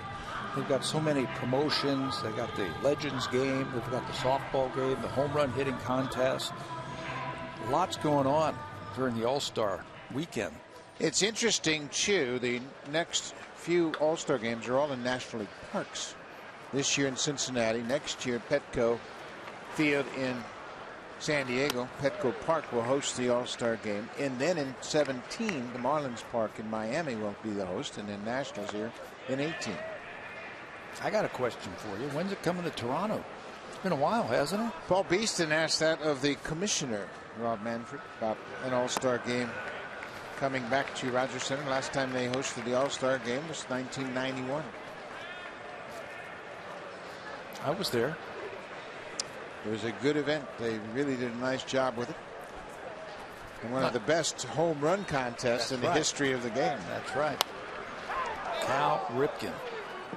He hit so many home runs he got embarrassed. He was hitting one run after another. And I think maybe the one that everybody remembers is Cecil Fielder hitting one into the Sidelines restaurant. At that time, it was unheard of that anybody hit one that far. And Kirby Puckett hollered out on the bench, he hit it in the soup. Boy, that's a wicked knuckler for a strikeout. 2 down here in the 6th. Luxury begins with the new 8-speed dual clutch 2016 Acura ILX. Catch it if you can.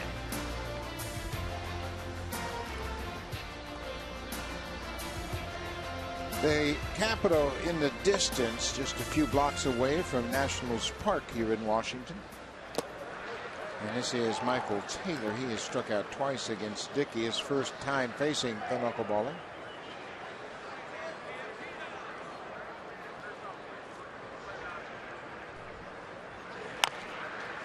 Little chopper foul at third baseline.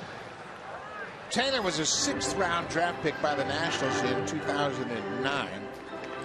Went to high school in Westminster Academy in Fort Lauderdale, not to be confused with Westminster Academy in Miami. Of course, that's where A-Rod and J. Pierre Nsibia went to school. Doug Minkiewicz, also of the Twins, but Michael Taylor went to Westminster Academy in Fort Lauderdale.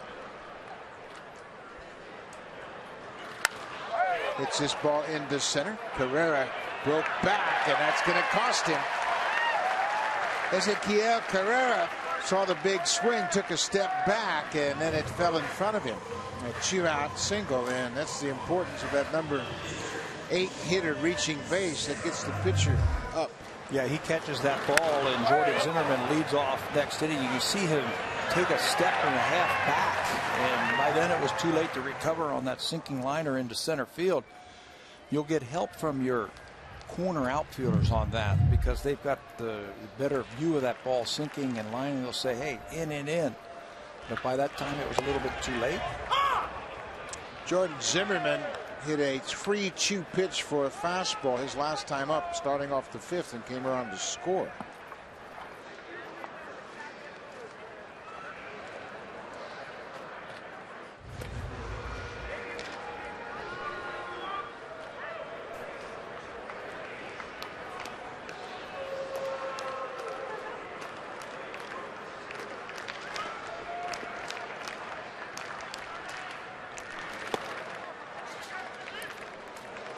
Oh, and 2. Dicky has 6 strikeouts so far this afternoon. Taylor is their best stealer, who is in the lineup. You don't dare run right here, do you? Get thrown out, make the pitcher lead off next inning, defeat the purpose. This is popped up, smoke over near the Nationals dugout, and that will be off the dugout roof. He's going to stay right there at first base. He's going nowhere. When we talk about the leg kicks of Bautista and Donaldson, watch the Zimmerman leg kick. Boy, very similar. Very high leg kicks from both of them. And you got to make sure that you get that front foot down so the swing comes together. I don't remember as many leg kicks when we were playing as far as seeing anything that exaggerated. I mean, it was always fun to talk about Mel Ott, you know, everybody's, oh, Mel Ott had that big leg kick. Well, we didn't see too many of those leg kicks. This ball is hit in the air to right. Bautista is there, and the Nationals have stranded a base runner in each of the 6 innings, and they have a 2-0 lead. The Blue Jays, the only team in baseball, has yet to be shut out.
will be shaving their heads, and they'll be doing it for a fantastic cause. They're rallying to support Childhood Cancer Canada live on Blue Jays Central on June the 8th. If you want to send your support for the cause and learn more, go to sportsnet.ca/shave or text the word HERO to 45678 to make a $10 donation. Guys, what a terrific cause this is, and great to see Jamie and Greg stepping up. Boy, absolutely. We want to commend the boys for their commitment to such a great cause, and we're certainly going to support everything they do.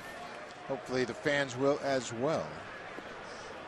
Jordan Zimmerman shutting out the Blue Jays on just 4 hits through 6 innings. The Blue Jays 52 consecutive games without being shut out. It's the second longest streak in club history. Carrying that into a season.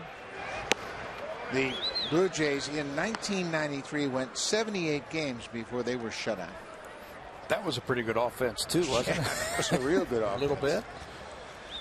John Gibbons trying to figure out Jordan Zimmerman. Well, it's not really a mystery. It's just the quality of the pitches that he's throwing. And this is something he's done since he's come to the big leagues. He believes that he can throw a lot of strikes. You can see Gibbons is just sitting there thinking, man, he does this really pretty easily. Last June, it was interesting that Zimmerman would throw an 8-inning complete game against St. Louis and throw 76 pitches. He lost 1-0 on a home run by Matt Adams, and that was it.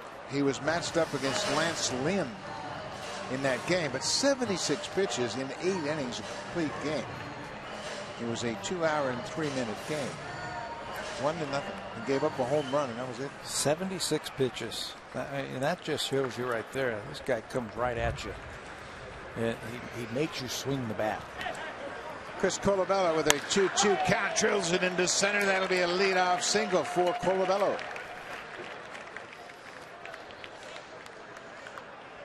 We don't get a chance to see the Nationals very often, and you certainly don't have an appreciation for how good Jordan Zimmerman is. But since the start of 2012, look where he stands in National League ranking for pitchers. 5th in wins, which is always a great barometer for a starting pitcher. Winning percentage, he's 3rd. Check out that ERA under 3, and the walks in 1.69 per 9 innings, 3rd best. Josh Tolley has hit the ball hard twice today. He is 1 for 2. He lined out to center and singled to left. Well, this is where the strategy changes a little bit in a National League game as you get closer and closer to that pitcher spot in the lineup. 0-2. Tolley's in the 6th spot, and then Carrera, Goins, and the pitcher Dicky. And then you better have your batters ready. Played in the National League for a little bit, and this is about the time of the game where you got your batting gloves on, you're going down, you're getting some swings, and you're thinking right along with that manager. This has popped into the seats. Managers in the National League, they'll have their 7th inning pinch hitters, they'll have their 8th inning pinch hitters, and then they'll save their best pinch hitters for the 9th inning. And Edwin, he played in the National League, he knows this game. He's got his bat in hand and ready to grab his helmet. You know, and it's not just the pitcher spot, if you ask me. On a game like today, you see him walking around getting ready. It could be the 8th hitter spot. It could be Carrera next. If Tolley gets on, he's the go-ahead run. You might go with Carrera, you might go with Goins, either one of them. Tolley gets his 2nd hit of the afternoon. This is going to play right into that strategy. Josh Tolley continues to wear out Jordan Zimmerman. That's his 8th hit against Zimmerman. Boy, there's just something about Jordan Zimmerman, one of the most underrated pitchers in all of baseball. But Josh Tolley lights up. Fastball right there, and he rips it into the hole into the right field.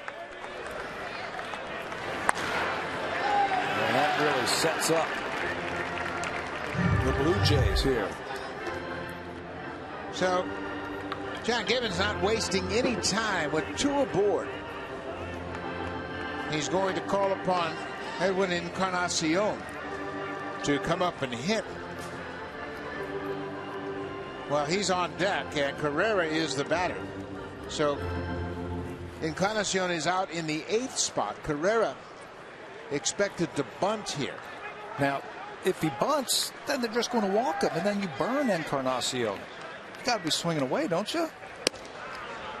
Well, he's not announced into the game until he goes to the plate. This is kind of interesting. There was no reason to send him out there. There's a batting cage right behind the Blue Jays dugout, and they can stay down there and swing the bat and get loose.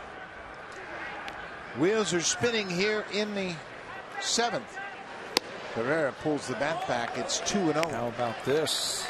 Do you take it off now? We have known John Gibbons to take it off in the past when that batter gets in the head in the count. I don't think you take it off here. You just make sure that you get a strike to bunt. He bunts it, but jabs at it and bunts it foul. This is where the game really speeds up in a hurry, doesn't it? Boy, you have got to think this through. As you see Pete Walker talking to John Gibbons, you got to think all of these scenarios through. Where are we in the Nationals lineup? Where are we in our lineup? If he sacrifices him, what do I want to do? Bunts it out, home play. That's a beauty. And Zimmerman throws out Carrera. That's his 4th sacrifice bunt of the season. Runners are now at 2nd and 3rd, and the tying runs in scoring position. And Edwin has been announced into the ball game, and they're going to talk about this one. If I'm the Nationals right now, I'm walking them. I'm not letting them swing the bat. Yeah, you really would be surprised, but Steve McCatty, the pitching coach, is out. And what happens here is McCatty will come out and go over the scouting report, and then given his stature, he'll probably give Zimmerman the option. Okay, we'll walk him or you pitch around him. But this is interesting. Now Russell Martin, you can see Martin, he too getting loose as he's taking off a sweatshirt. A lot of things going on in that Blue Jays dugout. So Carrera advances the runners. Encarnacion has been announced for Goins in the 8th spot. Bo Schultz is loose down in the Blue Jays bullpen. And I tell you, having been through this, everything speeds up in a hurry. Yeah, it happens real quick. So you better think it through. You know, if they do end up walking him, you got to figure out a way to keep him in the ball game. Batting for Ryan Goins.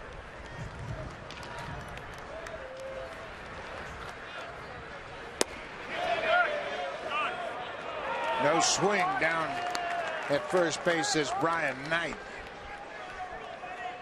It's 2-0. Now Encarnacion really has to keyhole here. Matt Williams, the skipper for the Nationals. Remember, we were talking to Steve McCatty. He said these are the situations where you don't throw as many balls over the strike zone. You nibble, and if you end up walking them, you end up walking them. Well, and now Zimmerman has done just that. He's throwing pitches off the plate. Russell Martin has come out on deck. Oh, borderline pitch. Zimmerman got the call. He'll take that, but he looked like he was trying to walk him.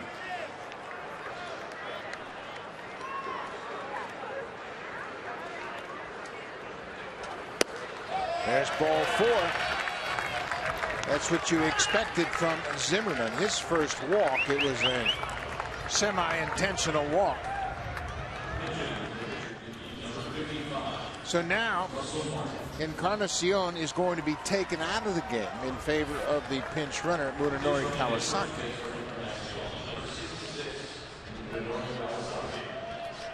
So Encarnacion is out. Kawasaki is in.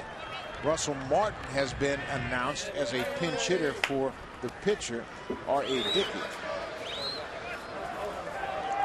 The bases are loaded, 1 out. Nationals have a 2-0 lead.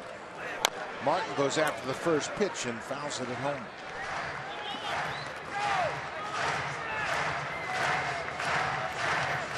Russell Martin 1 for 6 against Jordan Zimmerman.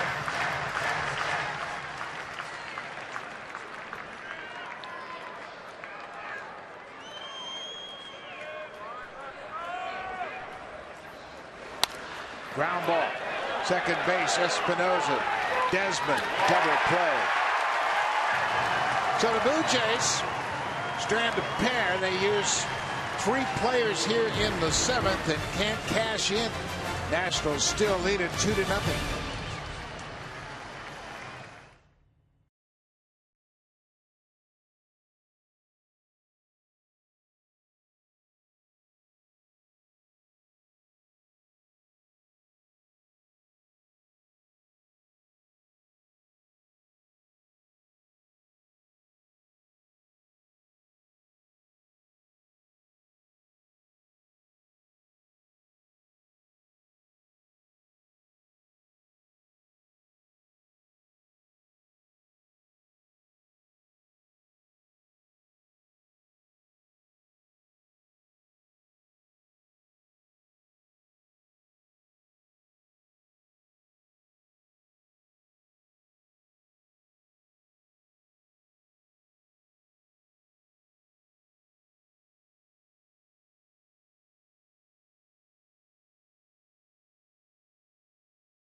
Opponents at home. Let's begin with the Houston Astros, who come in June 5th through the 7th. Giancarlo Stanton and the Miami Marlins June 8th through the 10th, and then we'll see some more interleague play with the Mets in town. The Baltimore Orioles, Texas Rangers, and Boston Red Sox all visit as well. A very busy month of baseball at the Rogers Center. Go to BlueJays.com for tickets. Buck? Thank you, Barry. And Blue Jays have stranded 6 now, and new pitcher into the game is Bo Schultz.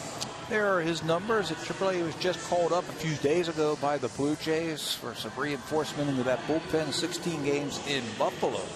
2-1 with a 169 earned run average. He saved some games while he was down there. He's got a good arm. Good fastball, good slider. Other defensive changes for the Blue Jays. Munenori Kawasaki stays in the game and will replace Ryan Goins at second base. John Gibbons, the wheels were turning last inning. Yeah, they sure were. And unfortunately, you use Encarnacion and Russell Martin as pinch hitters, and they're both out of the game. And when you get into a situation like that, you try to figure out how you can keep your best players into the game. And now the Blue Jays don't have a backup catcher with Martin out of the game. So you roll the dice in that situation after the sacrifice bunt by Carrera. Then Encarnacion, he was basically pitched around. And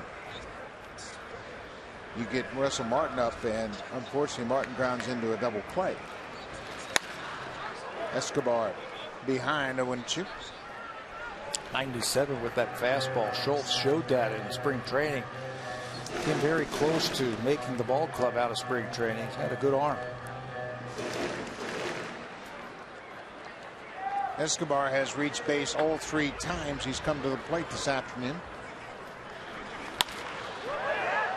One hopper to Kawasaki. Schultz retires the first man here in the bottom of the 7th.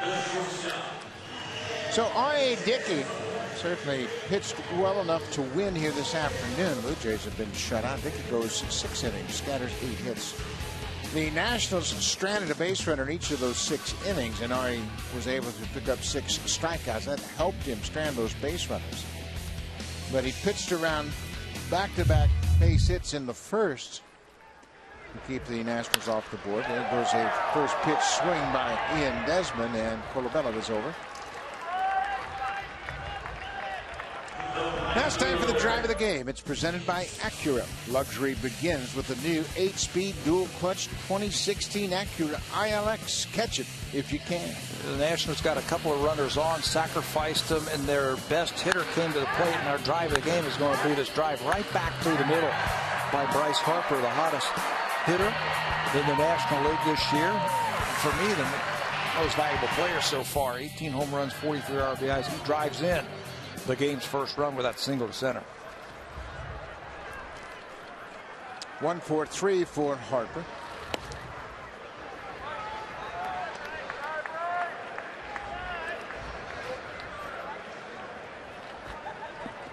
Harper is the leader in the National League, now tied with Giancarlo Stanton with 44 ribbies. Josh Donaldson, we featured these two sluggers in our open. Donaldson leads the American League in RBIs. Boy, they're just baseball players. They play the game the right way. They come to play every single day, and they've got lots of talent.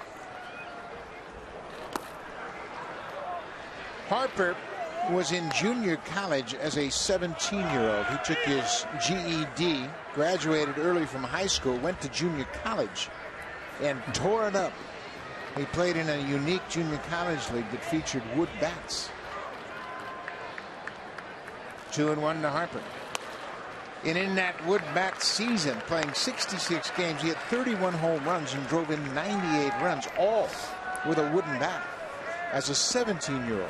Said he wanted to get the feel for wood because that's what they use in the major leagues and professional baseball. Well, I think it worked out. Here he takes ball 4, and that's another thing he's done consistently is take his walks. Harper has been much more patient. That's his 45th walk. That leads the National League as well. Ryan Zimmerman had a sacrifice fly in the 5th. He drove in the second Nationals run.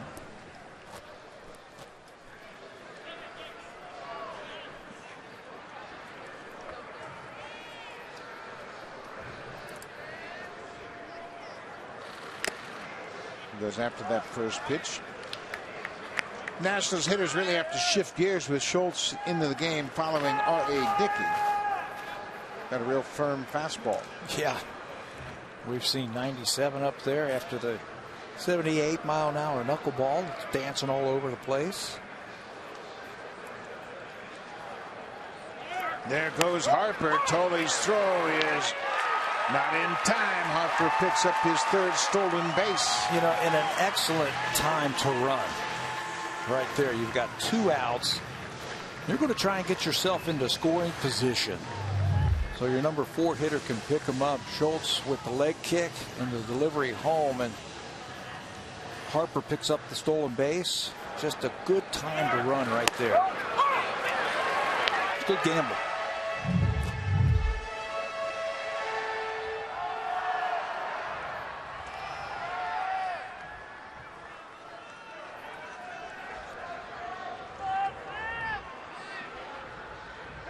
Schultz ahead of 0-2 with 2 outs.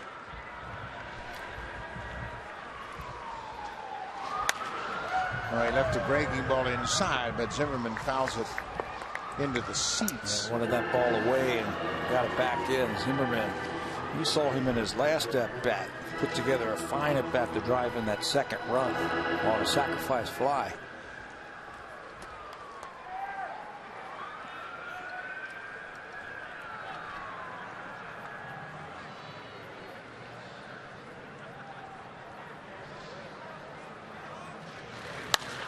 Drives this ball to right. Bautista's on the run. He'll get there and close out the inning. Jose Bautista back in right.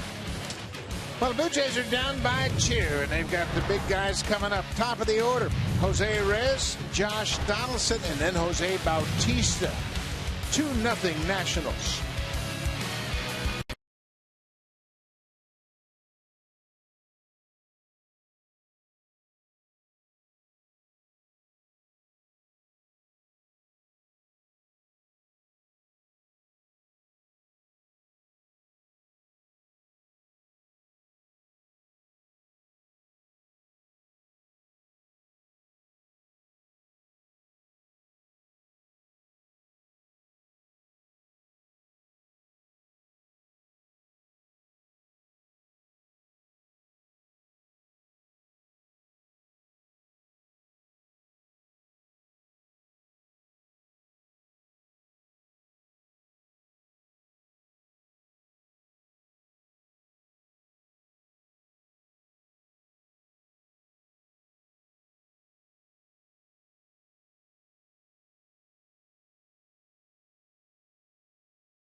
In radio. For daily coverage, headlines, analysis, and schedules, visit sportsnet.ca/Blue Jays or join the conversation at Sportsnet. And guys, this week, Shai Davidi has a great story on former Blue Jay Casey Janssen, now a member of the Washington Nationals. And he was saying yesterday that he felt he was part of the solution with the Blue Jays, not part of the problem. And now he's a member of the Washington Nationals, and he is going to maybe be pitching at some point this series. Yeah, Casey Janssen, Pat and I had a chance to meet with him, and he is loosening up right now for the Nationals down in their bullpen, and he was a big part of the solution for the Blue Jays. Now he is with the Nationals. Top of the order for the Blue Jays as Jordan Zimmerman is shutting them out on 6 hits. Blue Jays have not been shut out all season long. There's a high pop behind second base. Espinosa out, gets under it, and makes the catch. 1 down. Reyes is 0 for 4. I like Zimmerman. The fact that he throws the ball up there and he says, "Here, beat me. Let me see what you can do with this pitch." He's pumping fastballs in there, and he's keeping the ball in the middle of the ballpark, the deepest part of the ballpark, and the big sluggers have just been popping the ball up this afternoon.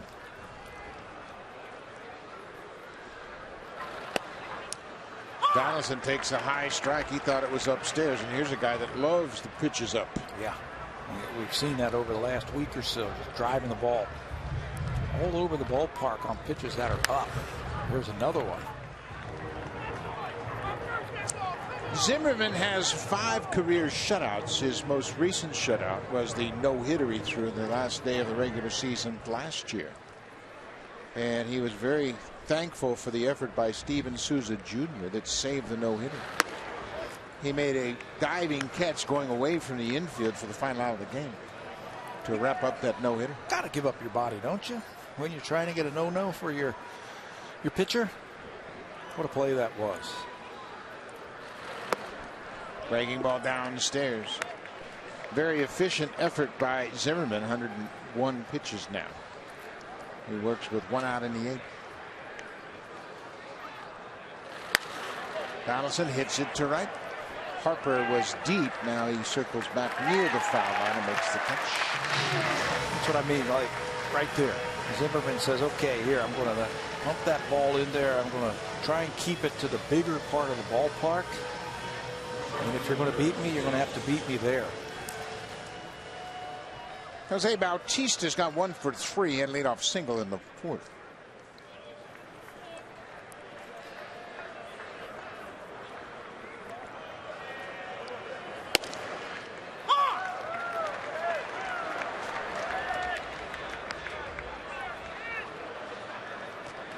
Bautista contending that that ball was up. We saw the high strike called on Donaldson. It might have been up as well. Missed his spot again. Back up breaking ball, but he catches the plate, puts Jose in the hole.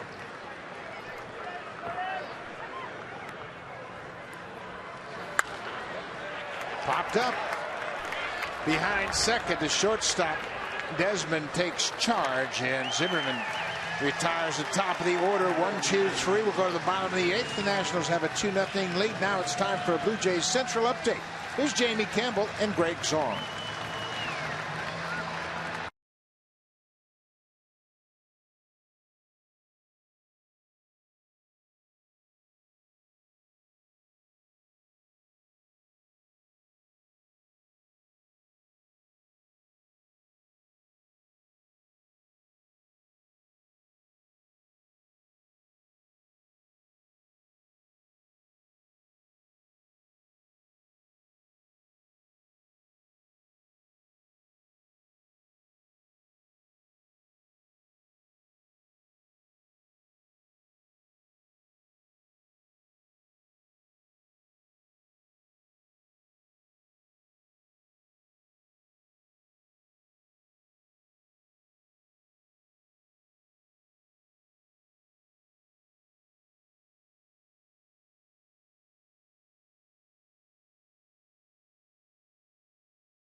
Everything you need for the Stanley Cup playoffs and Toronto Blue Jays. Shop tsc.ca. Buck? Thank you much, Barry. And it is getting late for the Blue Jays. They're down 2-0. And Bo Schultz pitched around a 2-out walk last inning, his first inning. This afternoon, Wilson Ramos, Tyler Moore, and Danny Espinosa for the Nationals in the bottom of the 8th.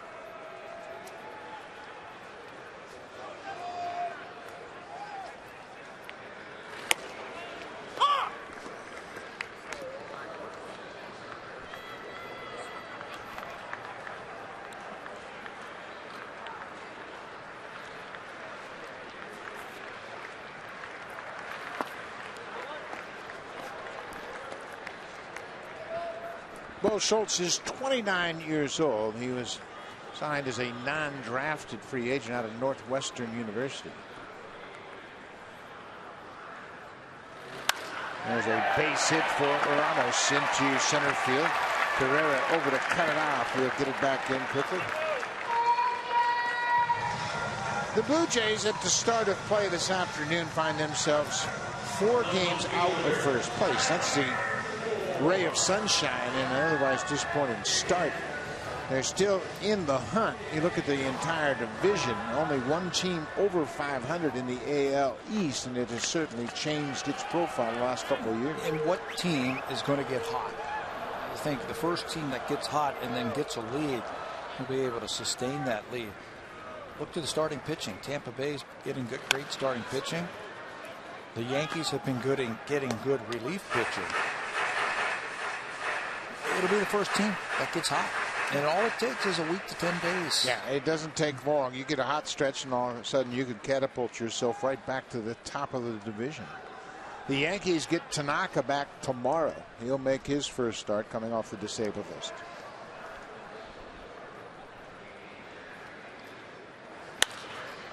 There's a high fly ball into center. Moore is retired. He's 1 for 4 down the afternoon. Bo Schultz has a good arm.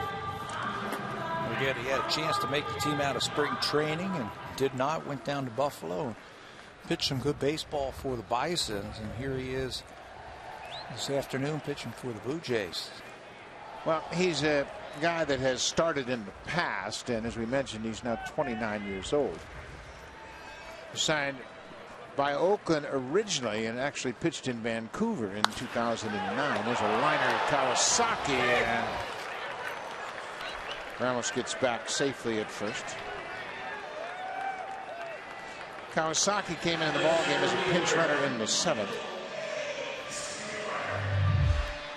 Boy, this is a line drive off the bat of Espinosa right at Kawasaki, and the runner actually gets in the way. Or it could have been a double play. Kawasaki throw over to first base. They have had a runner on every inning. The Washington Nationals. They've stranded 8 so far. This is Michael Taylor. He has 1 hit. That came in the 6th. Nationals have 2 runs on 9 hits. The Blue Jays are being shut out on just 6 hits.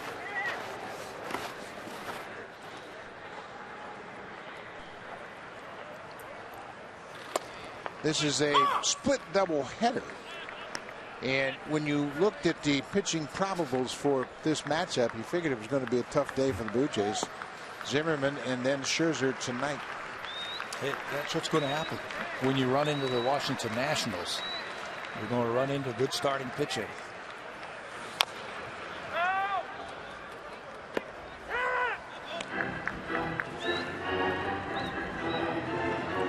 Pitcher spot on deck. You got a quick shot of Clint Robinson, who has come out on deck for the Nationals. Always have to be aware of that pitcher spot in the batting order.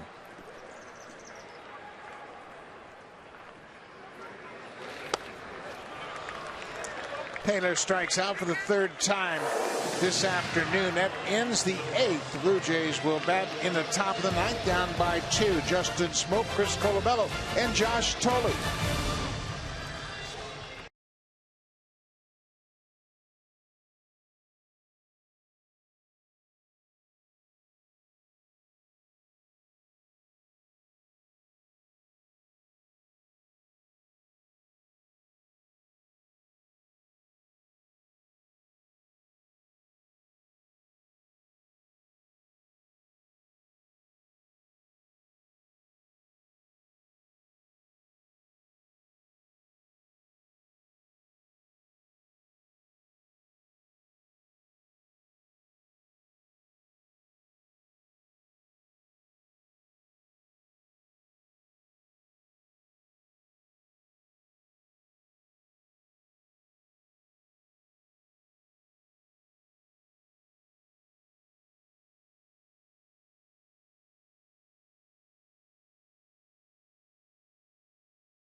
remind you, there'll be another game tonight, and it all starts at 6:30 p.m. That's the pregame show with Jamie Campbell and Greg Zahn. Make sure you check that out. And then 30 minutes later, right at the top of the hour, we'll have game 2. Marco Estrada for the Blue Jays, Max Scherzer for the Nationals.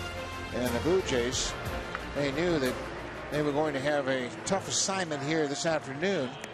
And the closer now into the ballgame, Drew Storen, who has 16 saves in 17 opportunities. 16 for 17 in his 21 innings. He's pitched all over the bullpen for the Washington Nationals in his career with the Nationals in his 7th season. He was a closer in 2011. He had 43 saves, then lost that job to Rafael Soriano. Soriano left. Storen's back in there. Good fastball right over the top. More 4-seamers this year from Storen and a good breaking ball. He owns the highest strikeout to walk ratio among National League relievers. Among Nationals relievers, excuse me, since 2005. A #1 pick of the Nationals. 10th overall pick coming out of Stanford University. Smoke, Colabello, and Tolley for the Jays. Smoke grounds it 2 hops right to the first baseman. 1 up, 1 down here in the 9th.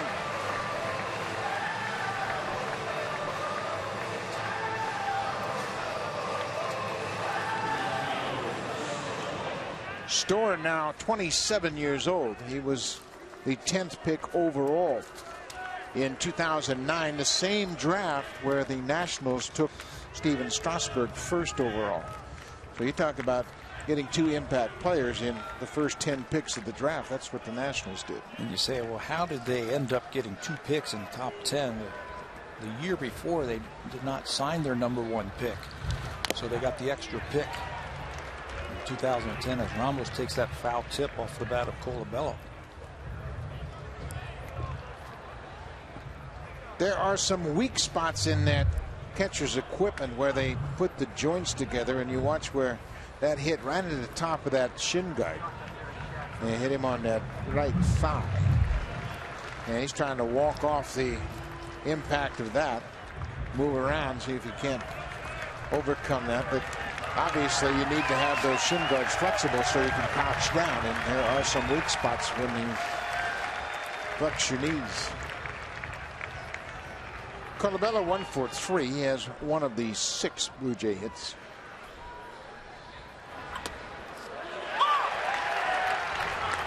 Right down at the bottom part of the strike zone. That's a wicked breaking ball.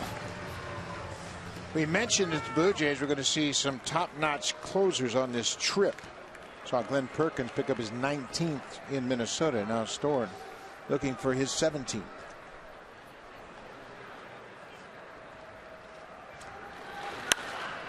Fastball is popped up behind home plate.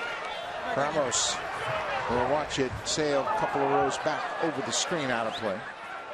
The Blue Jays have just had problems with that 4-seam fastball about letter high today.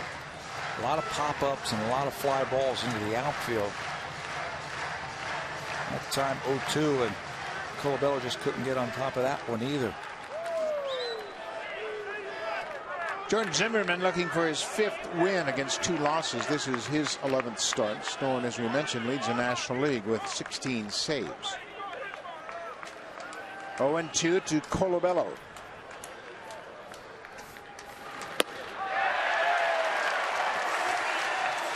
Two down.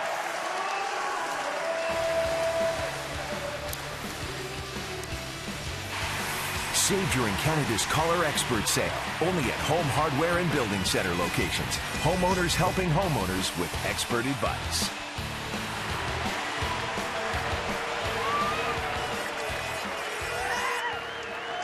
Two outs now. Josh Tolley, the catcher, has had a good day. He's 2 for 3.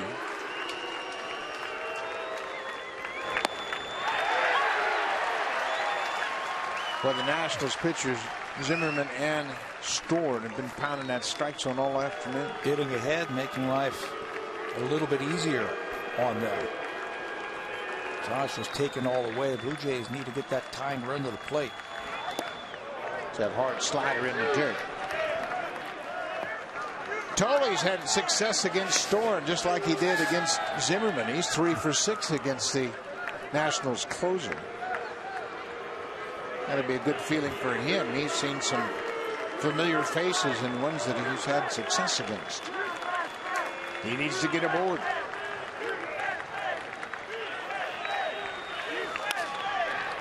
He fouls it down the left side. 1-2. Well, Josh has got a battle right now. Got a battle, shorten up that swing and try and make contact.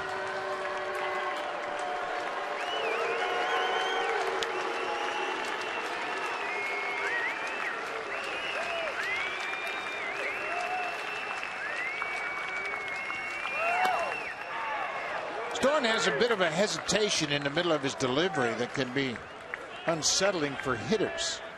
He starts his delivery and then there's a little pause as he gathers and gets his arm moving toward the plate. So you got to stay right with him. He's got a wide assortment of pitches that he can get you out with. And he, like Jordan Zimmerman, throws a lot of strikes. You mentioned the strikeout to walk ratio, best among the national relievers at 4-1.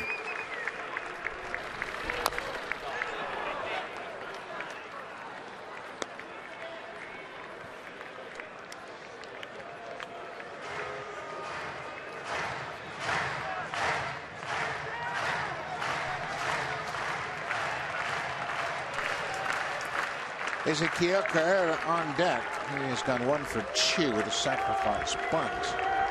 Josh Tolley with a 2-2 count.